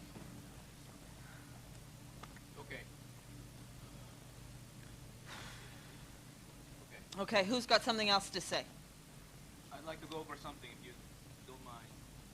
The important point for the prosecution side was the fact that the boy, after he claimed that he was at the movies during the time the murder took place, he couldn't name the movies, and he couldn't name the stars who appeared in them.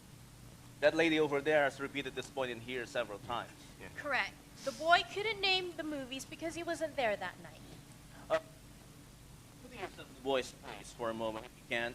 Would you be able to remember details after an upsetting experience such as being struck in the face by your father? I believe so, especially if there are any special details to remember. According to the testimony, the boy was questioned by the police in court. No, not in the court. The testimony of the police in court. The boy was questioned in the kitchen of his apartment while the body of his father was lying down on the floor in the bedroom in the same apartment. Would you be able to remember details after such an upsetting experience? I believe I can. Under great emotional stress. Under great emotional stress. He remembered the movies in court. He named them correctly, and he named the star who played in them. Well, it took his lawyer great pains to draw that out of him. Remember, this boy had 3 months from the night of the murder till the day of the trial in which he had to memorize them. I'll take the testimony of the policeman who interrogated him that night, where he couldn't remember a thing, great emotional stress or not. I'd like to ask you a personal question. Go ahead. Where were you last night? I was home. What about the night before last? Oh, come on. What are you doing? It's perfectly all right. I went from court to my office, stayed there until 8:30, and then I went home to bed.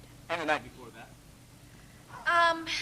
Okay, Tuesday was the night of the bridge tournament. I played bridge. And Monday night? Hey, when you get it down to New Year's Eve 1999, let me know. Okay, the question again, Monday night, you asked? Monday night, I was with my husband, and we saw a movie. It was classic movies night, double feature. What did you see?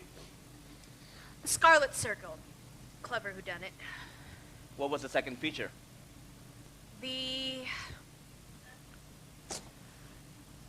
I'll tell you in a minute. What was the word again? The Remarkable Mrs. Bainbridge. Remarkable Mrs. Bainbridge. Excuse me, miss. I own the DVDs, and it's not the Remarkable Mrs. Bainbridge. It is the Amazing Mrs. Bainbridge. The Amazing Mrs. Bainbridge. There you go. Who was in the Amazing Mrs. Bainbridge? Oh God, dark, pretty girl, Barbara. Was her name Barbara? Barbara. Oh, help me out here. Barbara Lane?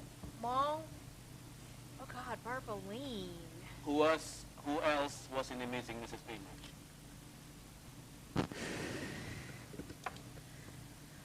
Okay, look, listen.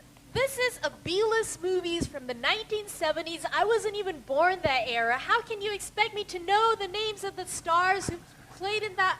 Oh my God, did I just say that? And you weren't under emotional strain, were you? No, I wasn't. I think the point is made. Yeah, big point. It is a big point. What? Because you can't remember the name of some 2-bit movie star? Yeah, I guess that proves the kid was at the movies. No. It proves that no one, it's just that it indicates that no one can prove he wasn't there. I mean, he probably was at the movies and he just can't remember. It's possible. If it's perfectly normal for this woman not to remember details, then it's also perfectly normal for the boy to forget details. I mean, just because you're accused of murder doesn't necessarily give you an infallible memory. You can talk until your tongue is dragging on the floor, but the boy is guilty. Period. Who's got those cough drops? Oh, they're all gone, my friend. You know, there's something that we're forgetting about that the part with the psychiatrist that went on forever and ever. Don't get me started on that psycho babble crap. What a bunch of racket that is, filling people's heads with crap like that. Excuse me, there's a point that I'm trying to make, if you don't mind. No, I'm just saying that I wouldn't give a nickel for a psychiatrist test me. I got 3 of them that come into the salon, and I will tell you that all 3 of them are crazy. Why don't you let her talk? You can take 5 minutes on the uselessness of psychiatry when she's finished. Thank you. What I was trying to say was that the psychiatrist said that this boy did have homicidal tendencies. Right. You know, that he was capable of committing murder. And he went through all the tests with the ink blots and all that, and he did say that this boy did have murder on his mind. Right. Yeah, that's right. Paranoid tendencies. Oh, whatever he said. But anyway, he did say that this boy was a vicious type and that he did have murder on his mind. His unconscious mind. Yeah, I beg pardon. No one else's. When we are discussing this. Beg pardon. What are you so goddamn polite about? For the same reason that you are not polite. It is the way that I was raised. In discussing such a thing as the murder potential, we must remember that many of us are capable of committing murder. Yet few of us do. We impose controls on ourselves to prevent it. The most these tests can show is that someday a particular person may commit murder. That is all. They prove nothing. Well, then, how come they're admitted in evidence? Oh, of course, they have many different uses. In this case, it went to help to give the general impression the prosecution was trying to give. Perhaps if the 12 of us jurors were to take the same kinds of tests, we would find that one or two of us has the psychological tendencies to want to commit murder and the probability or capability of doing it. The potentiality, he said, of doing it. Yet none of us has. To say a man is capable of murder does not mean he committed murder.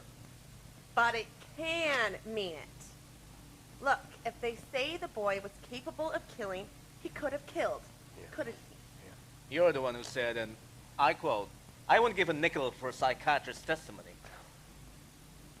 Telling you. Boy, I would like to say. Hey, let's keep the yelling down here. Hey, what time is it? It's 5 of 6. Man, look at that rain. There goes your ball game. Miss, could I see the knife for a second?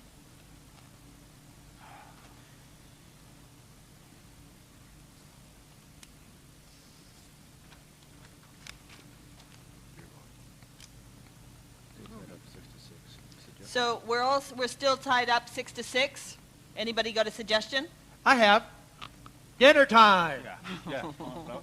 Let's wait until 7. Just give it another hour, please. All right.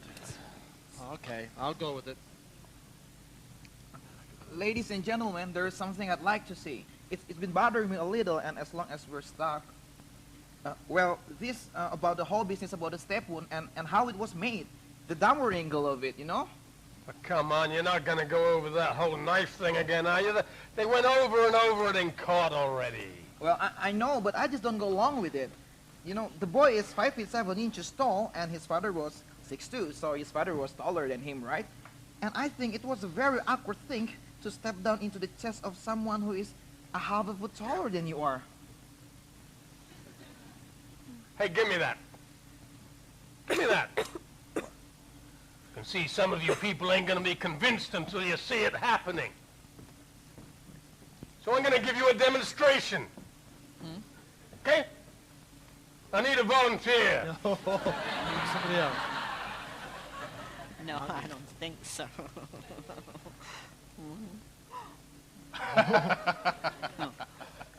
Okay. Now you watch carefully, because I don't want to do this more than once. Now, I would say that right now I'm about 6 or 7 inches shorter than you, right? That's right, maybe a little more. Little more. Let's make it a little bit more. Oh my God. Hey, that's not funny. What is the matter It's with not funny, you? sir. Jeez. Come on, calm down. Nobody got hurt, did they? No, nobody's hurt.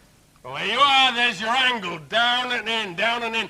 That's how a shorter man would stab a taller man in the chest. That's how it was done. Now you tell me that I'm wrong. Here. Oh. Yeah. Down and in. There's Wait your a argument. minute. Give me that. Hey. Sure, lady. Whatever. I hate these things. I grew up with them. Have you seen them used in fights? Too many of them. On my stoop, in the backyard, and a lot across the street. Funny, I wasn't thinking of this. I guess you try to forget about those things. In order to use these knives, release the blade, you need to hold it this way. To stab downward, you need to change your grip. How do you use it? Underhanded. Like that. Anyone who's ever used this kind of knife would not use it any other way. Are you sure? Very sure. Well, how do you know? Were you in the That's room why with him when he they're was made killed? like this. No, I wasn't in the room. Neither was anyone else. What's the matter with you? You're talking a lot of mumbo-jumbo. I just don't believe this.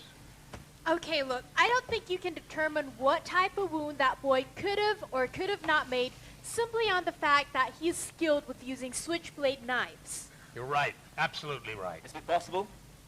What do you think? No. Huh? I don't know.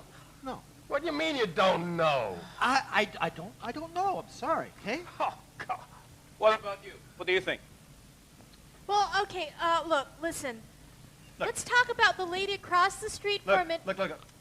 Listen, I've had enough of this. Like, all this yakking is getting us nowhere, so, I'm gonna break things up. I'm switching my vote to not guilty. You what? What? You heard me? I've had enough. You've had enough? That's not an answer. Hey, just you worry about yourself, old man, huh? He's right. That is not an answer. What kind of a man are you? You've been sitting here and voting guilty with everybody else because you've got the 2 baseball tickets burning a hole in your pocket? And now you want to vote not guilty because you're tired of all the talking? Now listen, buddy. You listen to me. You have no right to play with a man's life like this. It is an ugly and a terrible thing to do. You ought to be ashamed of yourself. Don't you care? Who the hell are you to talk to me like that? I can talk to you like that. If you want to vote not guilty, do it because you think he's not guilty, not because you're tired of all the talking. Now listen! And if you want to vote guilty, or do it. Or don't you have the guts to do what you think is right? Listen! Guilty or not guilty? I told you, not guilty. Why? I don't have to You do have to tell me. Why? I don't think he's guilty. Oh, God.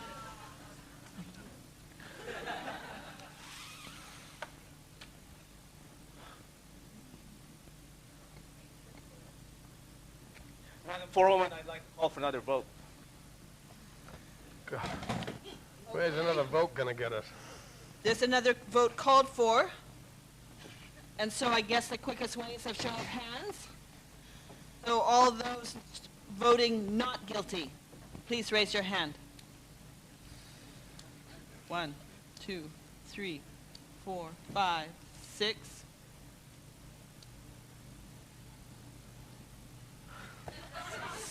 7, 8, 9. So 9-3 in favor of not guilty. I do not understand you people. All these picky little points you keep bringing up. I mean, how can you believe his story? You're an intelligent man. Well, you're not going to tell me you're not. I mean, look at what we're dealing with here. That guy over there, I don't know what the hell his problem is, because all this talk about psychiatrists, maybe you ought to go see one. Look, these people are born to lie. Now it's the way they are, and no intelligent man is going to tell me otherwise. I mean, just take a look at them. They're different. They think different. They act different. Well, for instance, they don't need a big excuse to go outside and kill someone. It's true. They get drunk on, like, Smirnoff Ice or something. They're really, really big drinkers. No, it's true. And then they're drinking all the time, and then all of a sudden, like, I don't know, someone's lying dead in a gutter, all right? No one's blaming them for it. It's how they are by nature. I mean, family don't mean anything to them. Mothers, fathers, nothing. They breed like animals. Do you know you are a sick woman? Sick? Why don't you sit down and shut up already? You're like a crazy old bitch, and who the hell are you? You can hardly stand up. No, who the hell is she to talk to me like that? I am talking, and you can listen. Now listen, because there's not one of them that's any good. All right? They're violent, and they're vicious, and their intention is to cut us up. That's their intention. This kid on trial, do you know his type is breeding 5 times faster than we are? 5 times. That is a statistic, and if we're not careful, if we don't get rid of them, they're going to get rid of us. They're going to breed us out of existence. Oh, shut up! Oh, you goddamn geniuses better listen, because we are living in a very dangerous time.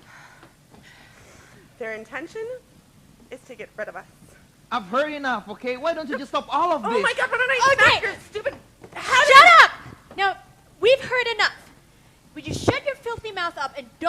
open it again. Sit down.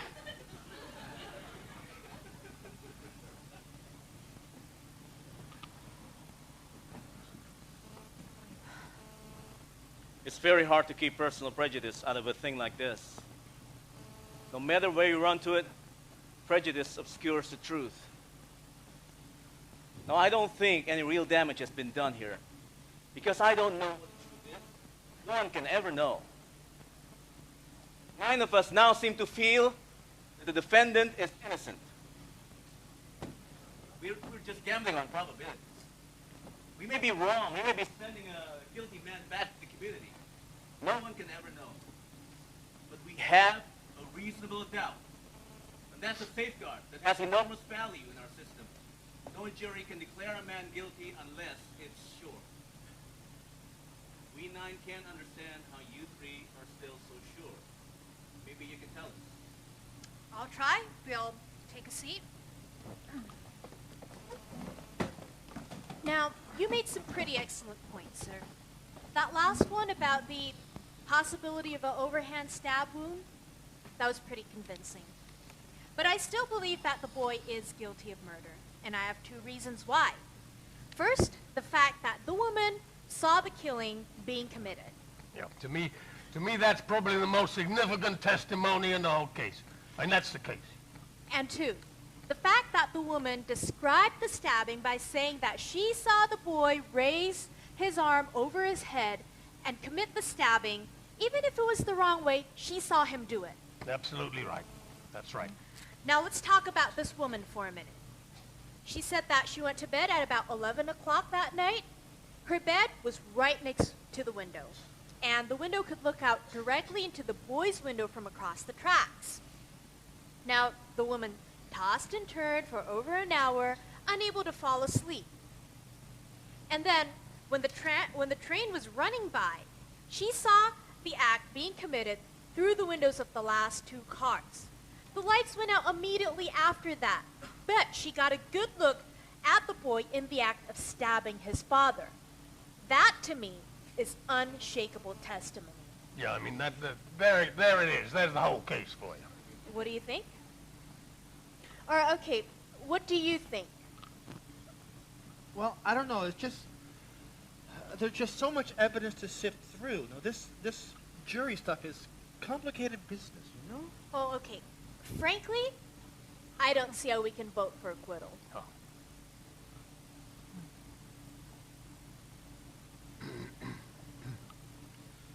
Well, I don't know. It's just not easy to arrange all the evidence in order. You don't have to look at the other evidence. I mean, she saw him do it. What more do you want? Well, I don't know. Maybe she did. Maybe she did. Maybe she did. Maybe she did.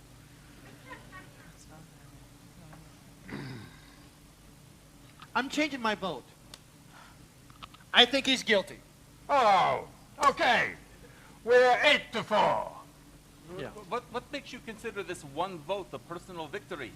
Well, maybe I'm the competitive type.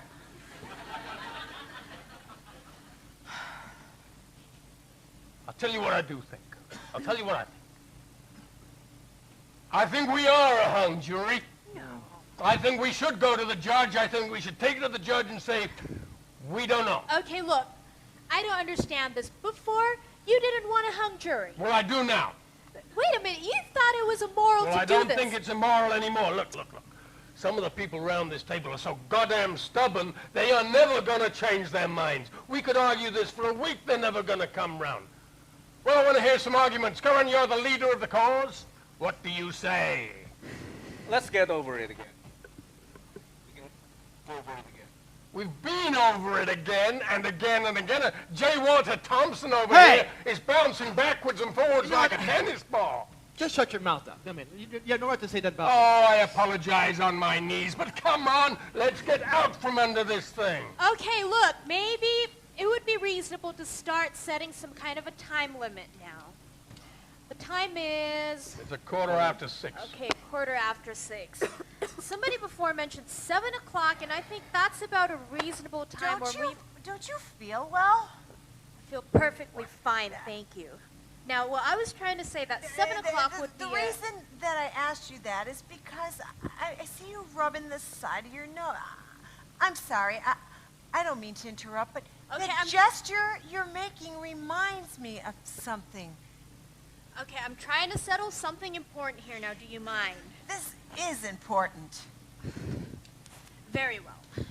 Thank you, and I'm sure you'll pardon me for this, but why are you rubbing the sides of your nose like that? Oh, come on now. God.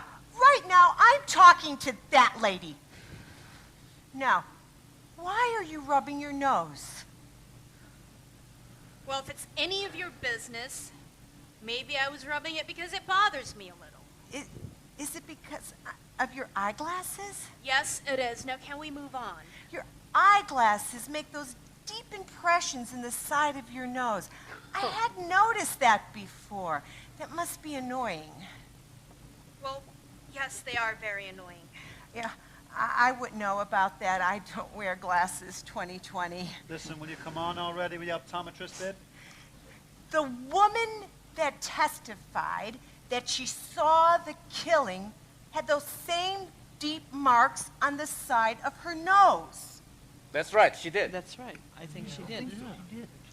I think, yeah. No, wait. Now, please, let me just finish for a minute, and then we can go on. But I don't know if anyone else noticed that, but I didn't think about it then. But I keep going over her face in my mind. She had those deep marks on the side of her nose, and she kept rubbing them in court. She's right. That lady did that a lot. This was a 55-year-old woman who was trying to look tremendously younger. I mean, she had freshly dyed hair and heavy makeup and clothes much more suitable for a very young woman, and no eyeglasses. See if you can get a mental picture of her. What do you mean, no eyeglasses? You don't know she wore glasses just because she had rubbing marks? She had no eyeglasses, I don't think. Yeah, I sat next to her. She had those marks, those deep marks. So what's the point? So what are you getting at? Well, she had those marks. Okay, so she had dyed hair and marks on her nose, so what? Could those marks be made by anything other than eyeglasses? No, they can't. Oh, come on, what are you talking about? I didn't see any marks. I did. It's funny, but I actually didn't think about it either. Well, why didn't the lawyer bring it up? There were 12 people here concentrating on this case. 11 of us didn't think of this either. Okay, Clarence Darrell, what about the district attorney? Why didn't he bring it up? Didn't you ever see a woman who had to wear glasses and she didn't want to because she thought it ruined her looks? Yeah, my wife. I'm telling you, as soon as we walk out of the house. Maybe the district attorney didn't know it either. Yeah, that's what I was going to say. Okay. So she had marks on the side of her nose. I'll give you that. And they were made by glasses, right? Made by glasses. And she didn't want to wear the glasses outside of the house so people would think she was gorgeous, right? But when she saw the kid stabbing his father, she was inside her house alone. That's all. Do you wear glasses when you go to bed? Nobody wears eyeglasses. Of course nobody wears glasses. It's logical to think that the woman was not wearing her glasses while she was tossing and turning trying to fall asleep. Oh, come on, how do you know? I don't know, I'm only guessing. And I'm also guessing that she probably, when she looked out and turned out and looked out the window, she wasn't wearing her glasses either. Because when she looked out, she said that the murder took place, and she looked out, and then the lights went off a second later. Now, wait a second here. And here's another guess. Maybe she honestly thought that she saw the boy kill his father. I say she only saw a blur. Well, how do you know what she saw? You don't know what she saw. You don't know about her son. Maybe she was farsighted. Hey, maybe she wore sunglasses. What the hell do you know about it? I only know that the woman's eyesight is in question now. She had to identify a person 60 feet away, in the dark, without the glasses. And you can send someone off to die on evidence like that, sir? Oh, don't give me that. Don't you think she might have made a mistake? No. It's not possible. It's not possible. Do you think it's possible? Yeah. Yeah. The boy's not guilty. Do you still think he's guilty? Yeah, I still think he's guilty, but you bastards can do whatever the fuck you want. How do you vote? Not guilty. God, you are the worst kind of a bitch. Does anyone else here think he's guilty? No, I'm convinced. What are you talking about? I vote not guilty. And I have reasonable doubt if you're asking me why I'm doing that. What about all the other stuff? What about the knife and all that stuff? You say we don't have to look on the other evidence, sir. Remember. You're alone. I don't care that I'm alone. I have my rights. Is your right? Well, what you're going to do, I think, is guilty. We want to hear your arguments. You've heard my arguments. We're not convinced. We want to hear them again. We have as much time as it takes.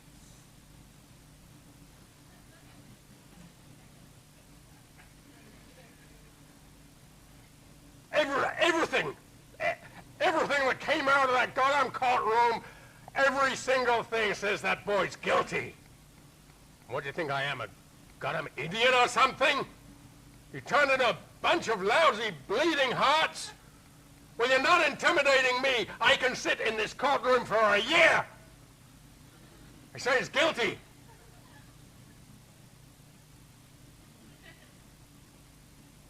Well, say something, someone.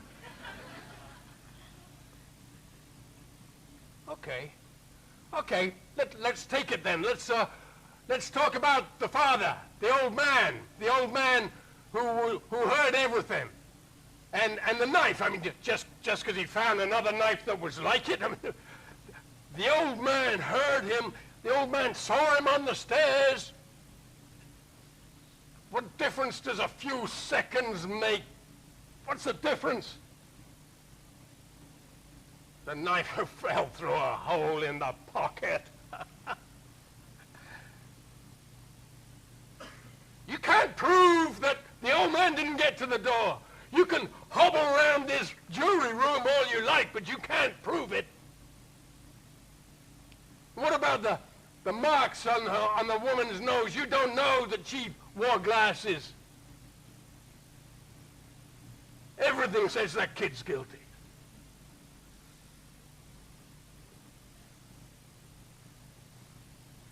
The phrase he used.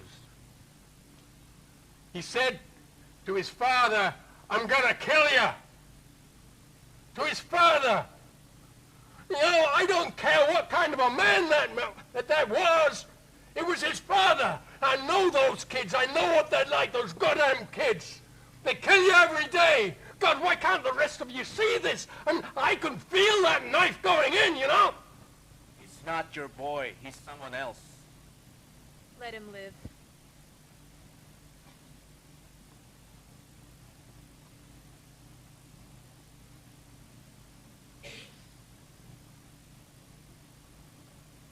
Okay, not guilty.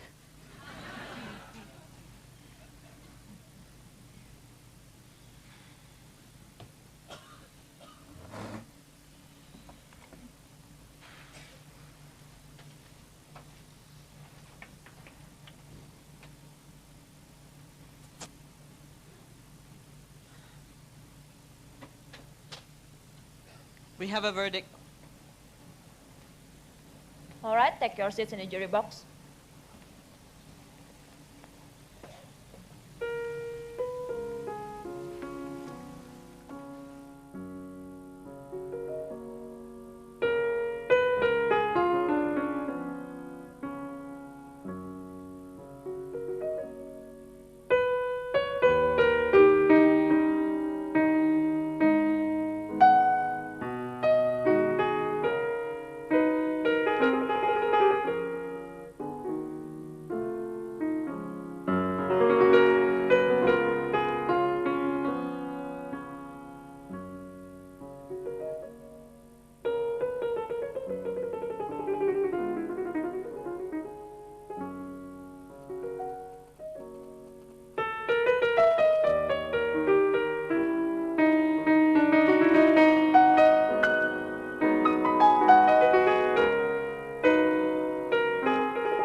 25 minutes.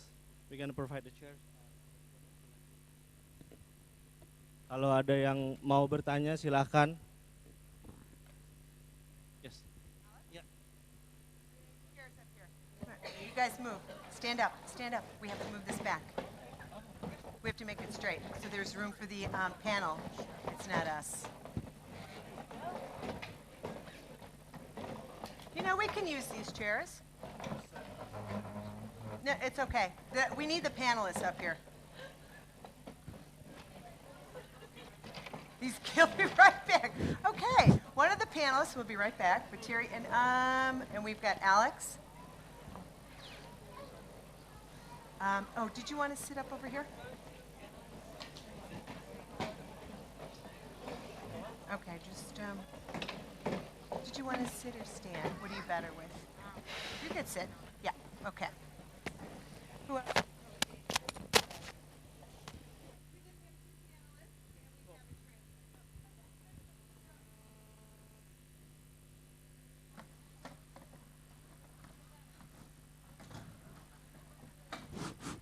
Terry, did you want to start it?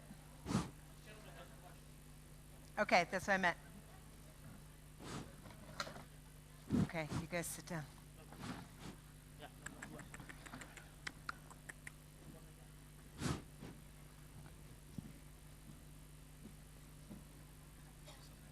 I'm sorry? Yeah. Just. Did you have a question? Go ahead. Yeah. Thanks. My name is also Alex. My question is, I've heard the term hung jury. Now, if you have hung jury for so many times, how long does it take? Is there any statutory limitation for how long it's going to take until you have to have new set of jury or something like that? To take years, years, or any? If there's a hung jury, what happens is a brand new jury is impaneled and the case is retried. There is a limitation on how many times the government can retry a case because the government could wear a defendant out and impoverish him by continually trying a case again and again and again. Now, how many times that is a question of the Constitution. It's not set forth exactly how many times, but eventually a judge would say to the government, you've tried this case 3 times, no more. You've got a hung jury every single time, you can't try the case anymore. Untuk pertanyaan tadi mengenai hung jury, berapa kali sebenarnya hung jury itu bisa dilaksanakan? Sebenarnya dimaksud dengan hung jury itu adalah bila terjadi hung jury tidak ada keputusan, maka yang terjadi adalah persidangan akan diulang kembali dari awal, diulang kembali. Dan ada batasan memang seberapa banyak pihak negara itu dapat menyidangkan seorang terdakwa.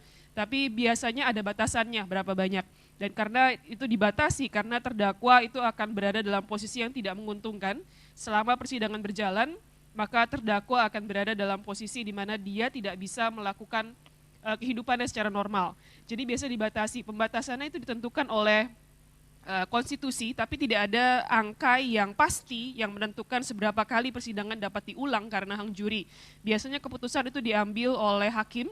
Hakim bisa menyatakan, oke, negara Anda sudah menyidangkan kasus yang sama sebanyak 3 kali dan selalu berakhir dengan hung jury. Maka dengan demikian tidak boleh lagi ada pengulangan persidangan diakhiri saat ini. Itu bisa dilakukan, diambil keputusannya oleh seorang hakim. I should tell you that when we have a hung jury, although we in the government are not very happy about it, we will come right back and try the case again. And the second time we try the case, we will know exactly what the defendant said. And so we will be much, much better prepared the second time, and we usually win the second time. The most number of times my office in Chicago tried a case was 3 times, and the 3rd time he was convicted. But if we had to try it again, we would simply have walked away and said, okay, the case is over. Dan bila terjadi hung jury, memang itu sebuah hasil yang tidak dianggap sebagai suatu hasil yang menyenangkan bagi pihak negara terutama. Namun bila terjadi hung jury, maka tentu saja saya sebagai jaksa mewakili pihak negara akan melakukan persidangan, mengajukan kembali penuntutan untuk kedua kalinya.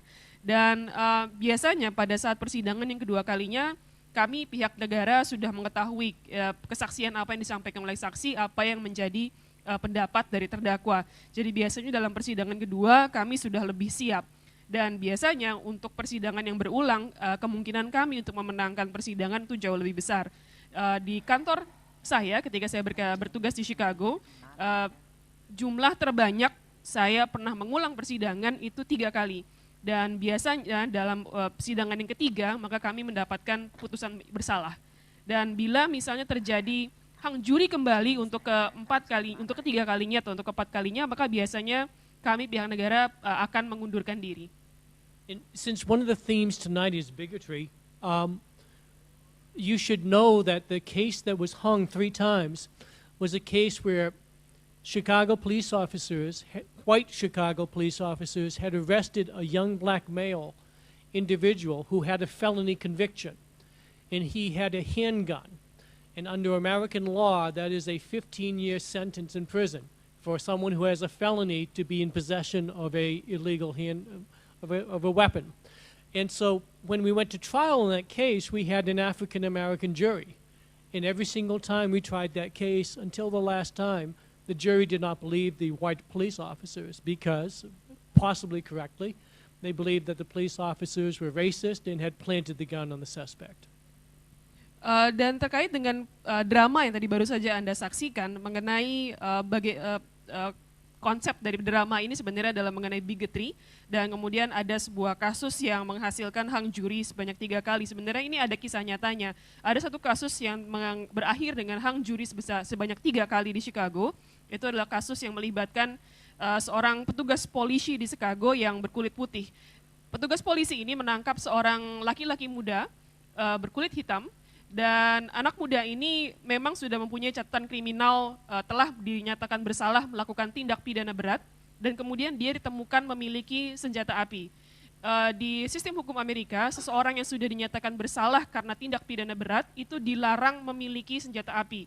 Bila dia ditemukan memiliki senjata api, maka itu dianggap sebagai faktor pemberat, dan dia bisa dihukum sebanyak selama 15 tahun penjara. Dan dalam ketiga persidangan tersebut, di antara juri itu selalu ada anggota juri yang adalah warga negara Afrika Amerika yang berkulit hitam. Jadi mereka selalu menghasilkan keputusan di mana juri tidak mempercayai petugas polisi tersebut, mungkin untuk alasan-alasan yang benar. Petugas polisi ini dianggap memiliki sikap yang rasis, dan juga dianggap telah secara sengaja menempatkan senjata api itu di tangan terdakwa. Any more questions? There's Alexei. Okay, this gentleman first, then up. Okay, this gentleman here. Then there's somebody up there. Yeah, thank you very much. My name is Wisnu Susatyo. Actually, I'm father of one of the jury here. I have a question about the not guilty verdict in this case just shown us here. The argument is just showing that there is some doubt about, making this boy guilty. The verdict not guilty is very strong, right? Not guilty, but he could be guilty, but there are some doubt. Can you elaborate more on that? 2 important points. Not guilty doesn't mean he's innocent. And a good example would be O.J. Simpson. Everybody knows O.J. Simpson killed his wife, his girlfriend. But the jury found him not guilty. When the jury found him not guilty, it was because they concluded, we think it was for racist reasons, but they found there was reasonable doubt. So not guilty does not mean that someone's innocent. It simply means the government has failed to meet its proof. And this happens fairly often in the United States, is that we have a case, we know the guy's guilty, but we can't prove it in court. And so the person walks free. And we would rather see 10 people go free rather than have one innocent man convicted and found guilty.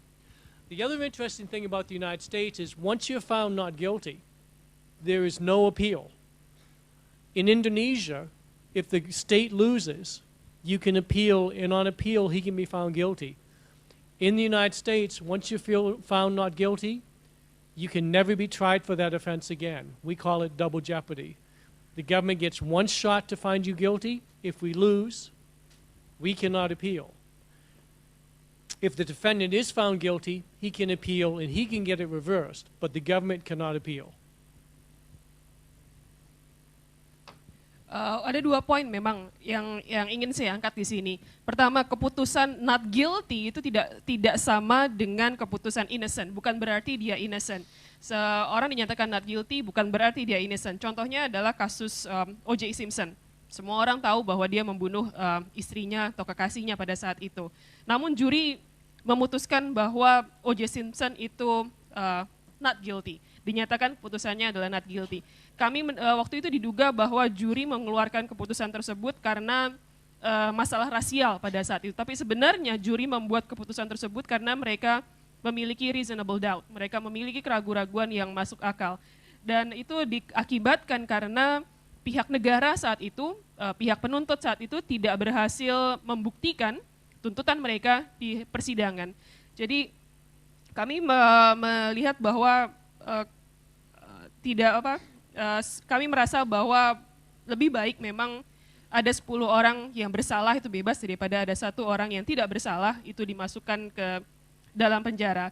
Dan satu hal juga yang menarik di dalam sistem hukum Amerika Serikat bahwa bila ada terdakwa, bila ada seseorang dinyatakan tidak bersalah, maka negara tidak dibolehkan, tidak diizinkan untuk mengajukan banding.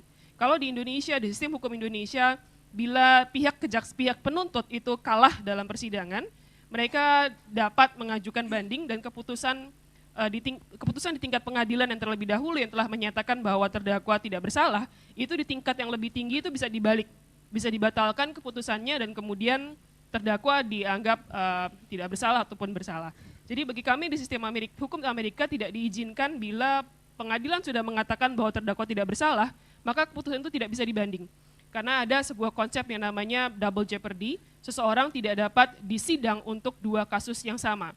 Namun bila seorang terdakwa dinyatakan bersalah, terdakwa bisa mengajukan banding. Mereka bisa mengajukan banding ke tingkat yang lebih tinggi dan keputusan pengadilan yang lebih tinggi bisa menyatakan bahwa terdakwa tidak bersalah. Namun pihak penuntut tidak bisa mengajukan banding.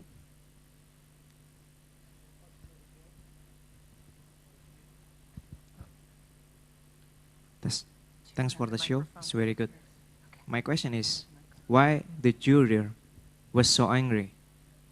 They doesn't seem really care about this verdict. They doesn't really care about this boy. They really care about something else. And only one man really care about this verdict. And if this one man doesn't fight that much, then the story will be very different. How does the jury chosen? Does they really volunteer for that? Thank you. What? How the jury was chosen? No, how is the jury chosen? What he's saying is... Okay, the way the jury is chosen in the United States is, it's supposed to be a jury of your peers, which means we go to voter lists and driver license lists, which means that anybody who is registered as a voter, which is essentially everybody in the community, and anybody who has a driver's license, who is essentially everybody in the community, is selected. Cara kami di Amerika Serikat memilih juri itu adalah, yang dipilih itu adalah memang konsepnya adalah orang-orang yang sama dengan terdakwa, jadi sesama, peer itu adalah orang yang dipilih. Jadi cara kami melakukan pemilihan juri adalah menggunakan semua orang yang terdaftar dalam daftar pemilihan umum. Jadi bisa dikatakan hampir semua orang di Amerika Serikat namanya itu masuk dalam daftar pemilihan umum, maka mereka bisa dipilih secara acak untuk menjadi anggota juri. Dan juga daftar kedua yang kami gunakan itu adalah daftar pemilik surat izin mengemudi. Jadi boleh dikatakan juga hampir semua orang di Amerika itu memiliki SIM, jadi mereka bisa terpilih untuk menjadi anggota juri. So we will send out a notice. The court system will send out a notice to maybe, if I have a jury and I need 12 jurors and I might need 2 alternates in case the jurors get sick, we'll send out a notice to 100 people and ask them to come to court. And then the judge, the defense lawyer, and the prosecutor will all question the jury. And we'll try to get a feeling for who they are, and we'll try to get a feeling to make sure that they will be impartial and fair. Jadi kami akan memberikan pemberitahuan. Misalnya ada satu persidangan yang akan dimulai dan itu artinya pengadilan memerlukan 12 orang anggota juri plus 2 orang cadangan biasanya. Karena siapa tahu di antara 12 orang anggota juri tersebut ada yang sakit atau berhalangan sehingga harus digantikan. Biasanya jadi kami memilih 12 orang anggota juri plus 2. Biasanya sistem kami akan secara otomatis mengirimkan surat panggilan kepada kurang lebih 100 orang. Mereka dipanggil untuk datang ke pengadilan dan kemudian di dalam pengadilan hakim, jaksa penuntut, dan pengacara pembela akan mulai melakukan pemeriksaan terhadap semua orang tersebut.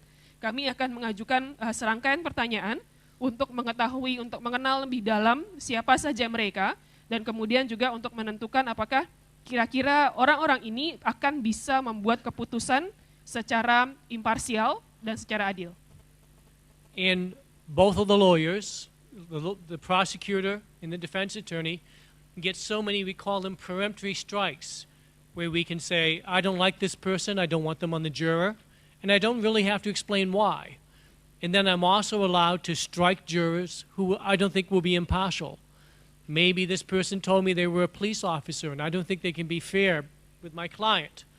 Or maybe in my case, I've been selected for jury several times. The defense attorneys will always strike me because they think as a prosecutor, I'm going to convict. So that's how we select the jury. We essentially agree on 12 people that we think can be fair and impartial. They're put in the box. They're instructed the evidence instructed on the law by the judge, and then they hear the evidence.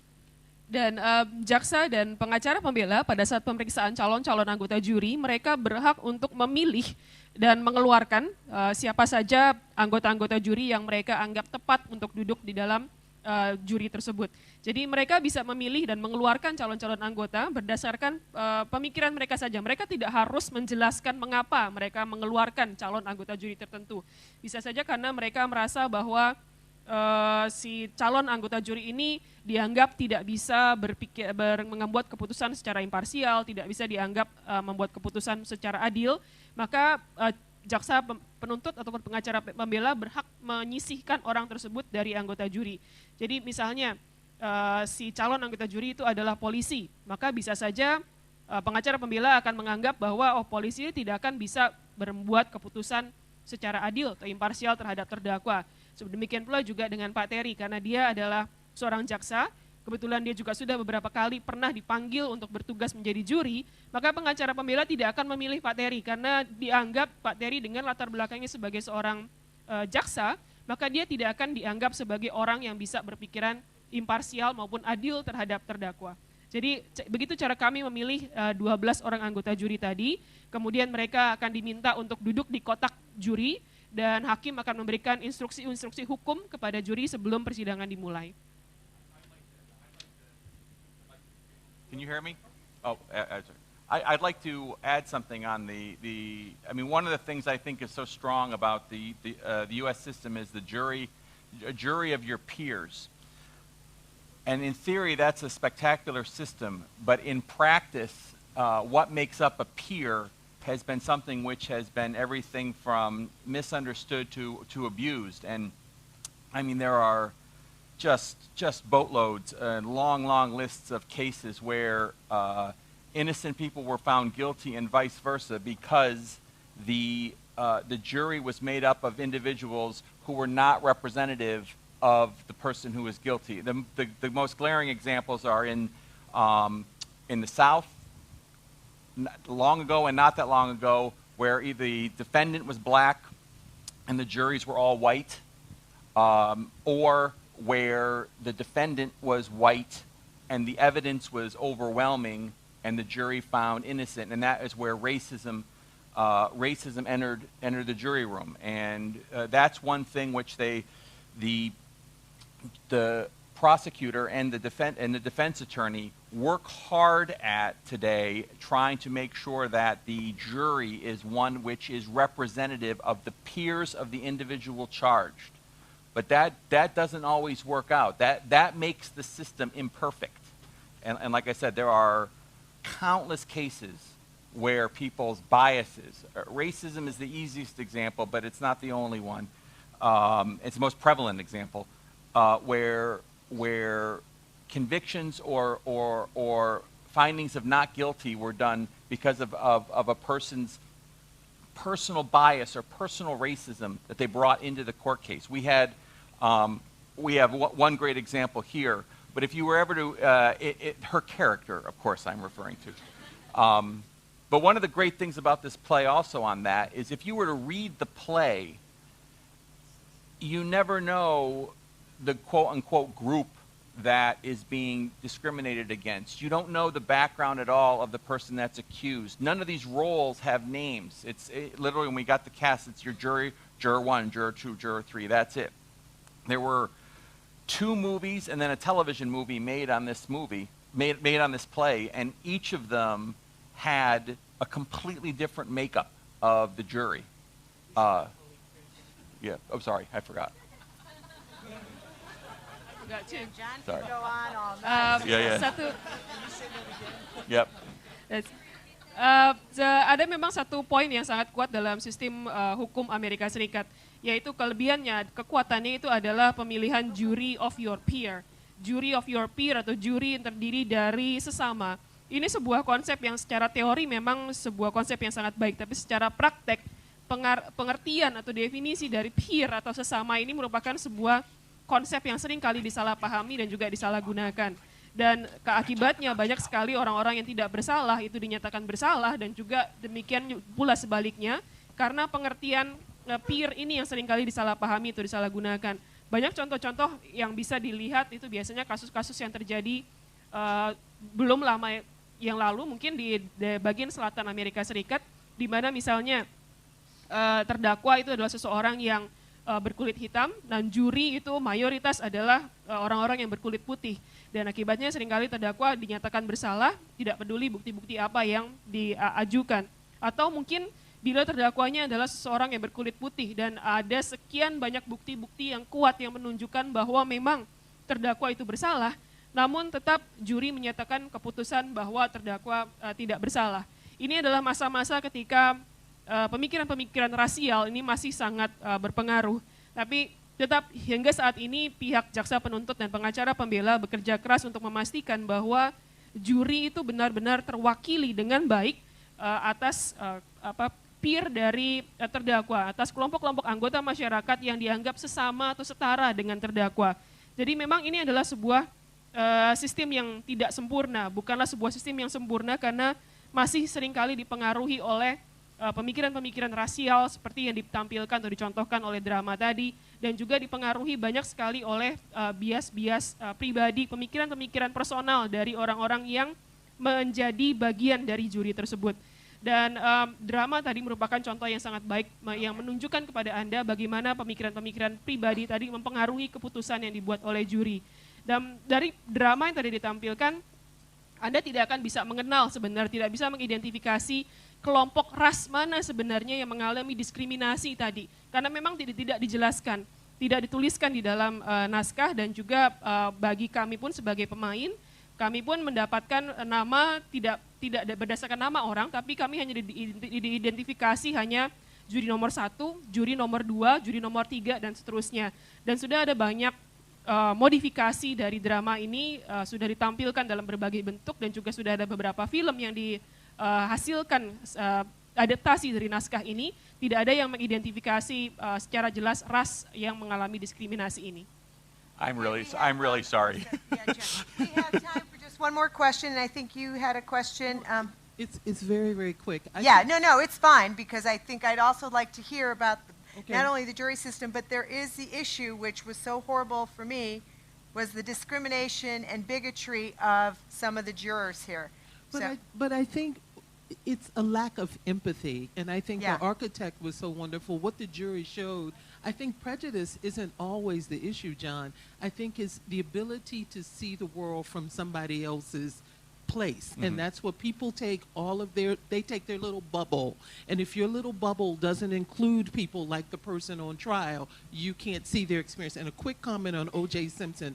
O.J. Simpson's trial was a colossal group of errors, and I do think I do think he killed those people. At least 30% of black people do, but he should have been tried in Brentwood where he lived.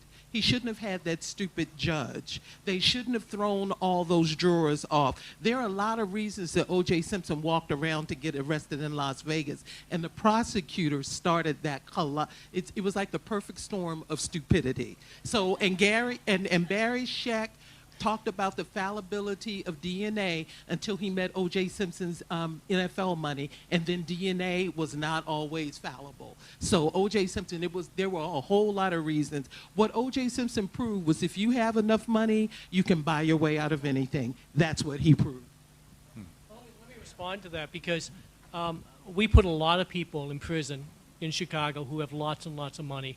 And I don't think that's the case, that money means you can get out. I disagree with you. There are a few rich people who go, but I think O.J. Simpson showed if you can buy a dream team of lawyers when his blood was mixed with their blood on the walk, and he didn't go to jail. If you have a public defender, you're going to jail. No, if you have that group of lawyers, I completely disagree because I'm in the courtroom public defenders all the time, and they're some of the best attorneys because they're in the courtroom all the time.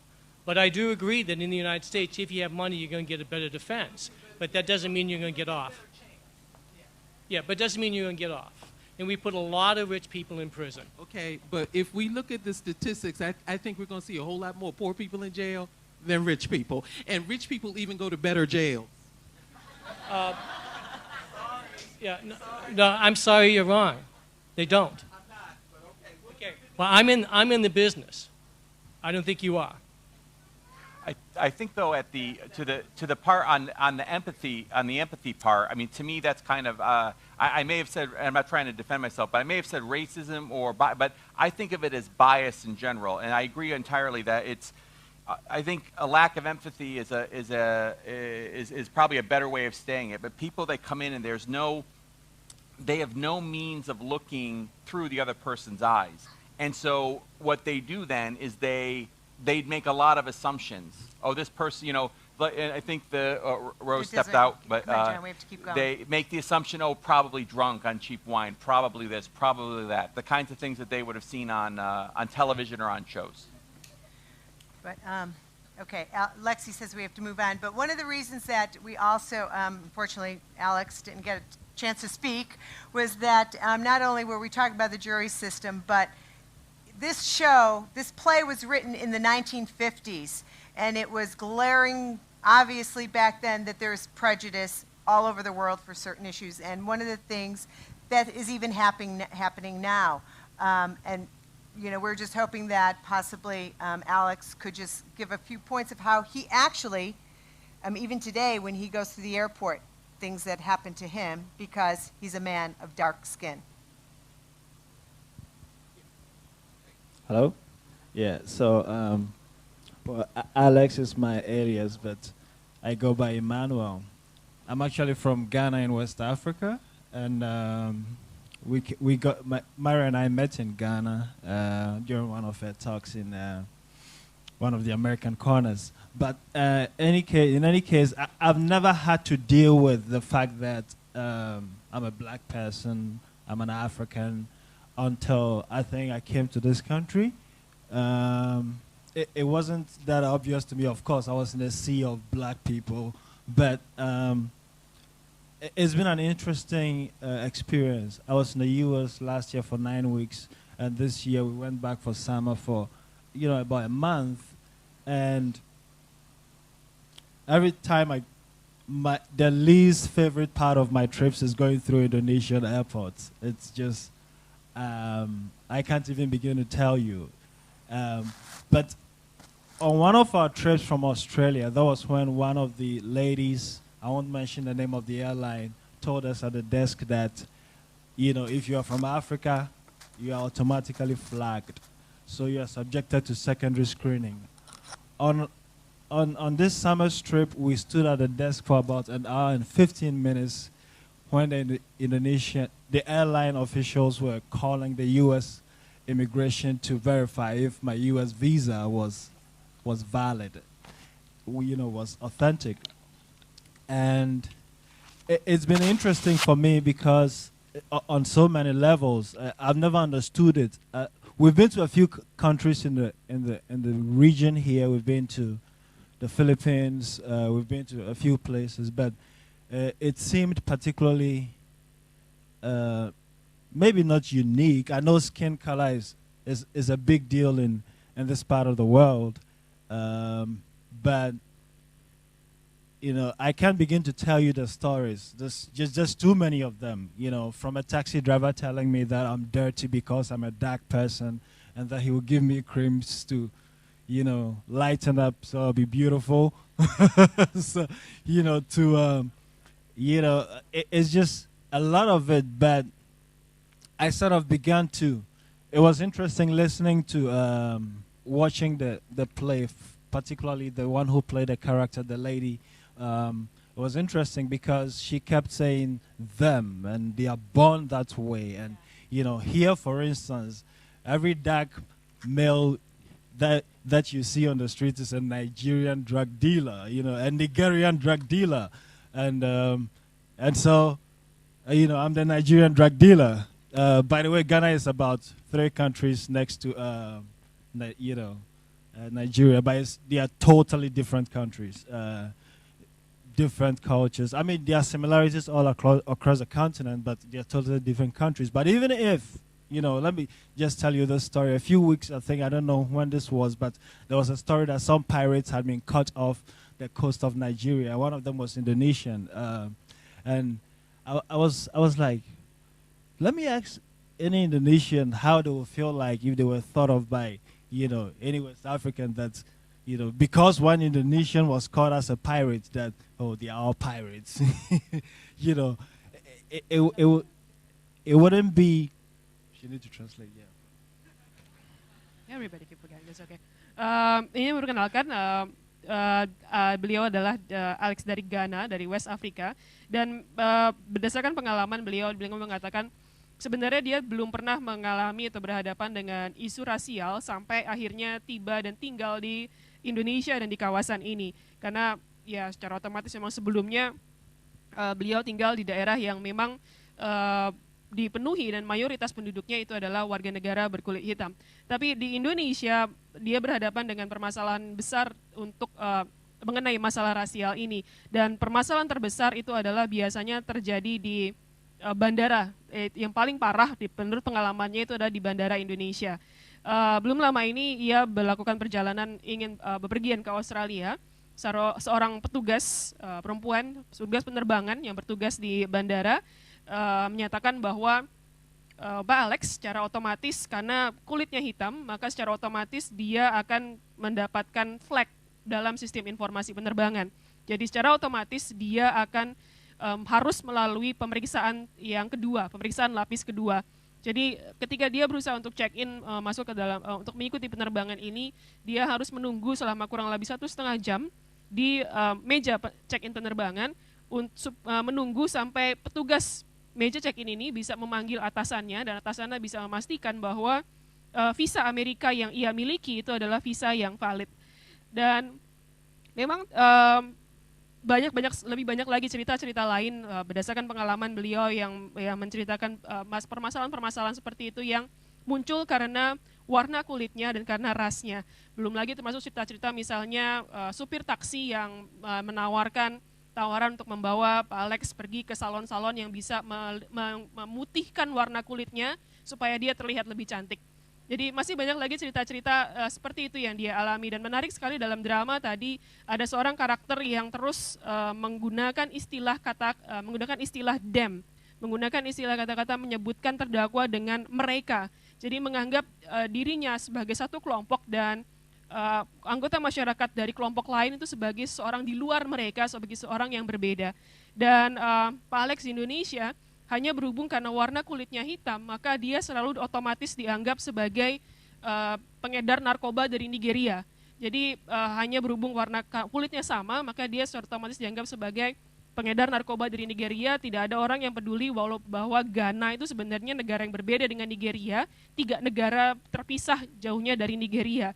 Dan tapi semua orang otomatis menganggap dia sebagai seorang Nigeria. Dan bahkan ada cerita-cerita lain, misalnya belum lama ini ditemukan bahwa seorang pembajak laut yang baru saja tertangkap di Laut Afrika, ditemukan bahwa salah satu dari pembajak tersebut adalah warga negara Indonesia. Beliau selalu penasaran apakah ada orang-orang Indonesia yang berpikiran sekarang apa perasaan mereka kalau sekarang dinyatakan bahwa ternyata satu orang dari pembajak tersebut adalah warga negara Indonesia. Apa sih tanggapan warga negara Indonesia secara keseluruhan kalau sekarang mereka semua dicap sebagai pembajak? Well, unfortunately, we have to close the night because it's been a long night, and we thank you all for being here. But just, let me close with a couple of things. One of the things about this whole play was because our jury system, as we said, as Terry Kinney had said earlier, we do have a jury system that it is our peers. We have that. That's a great right. A lot of us love that we have that. And then also there is, even within our jury system, as we had shown here, yes, there are prejudices, but that's some of the things that we can all fight against. Every country around the world, all different people have been discriminated, and there's been bigotry. So it's not only here, it's not only Russia, the United States, it's everywhere, and that's something we should all really fight against. And that we can have people like the 8th juror here, who's the architect, who with thoughtful consideration showed us we have to turn and open our minds and look at how we can actually listen to someone else. And we found the young boy not guilty. So thank you all for being here. And this was really nice because we've never done this as Jakarta Players.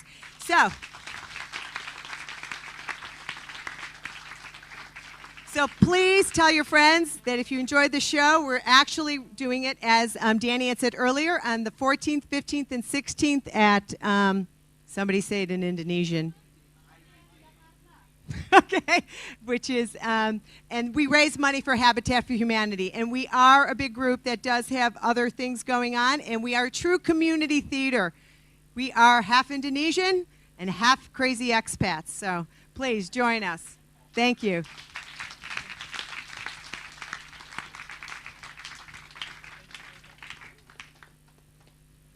Thank you for all the players. I have all the actors and panelists to take pictures with the Ad America logo as the traditions.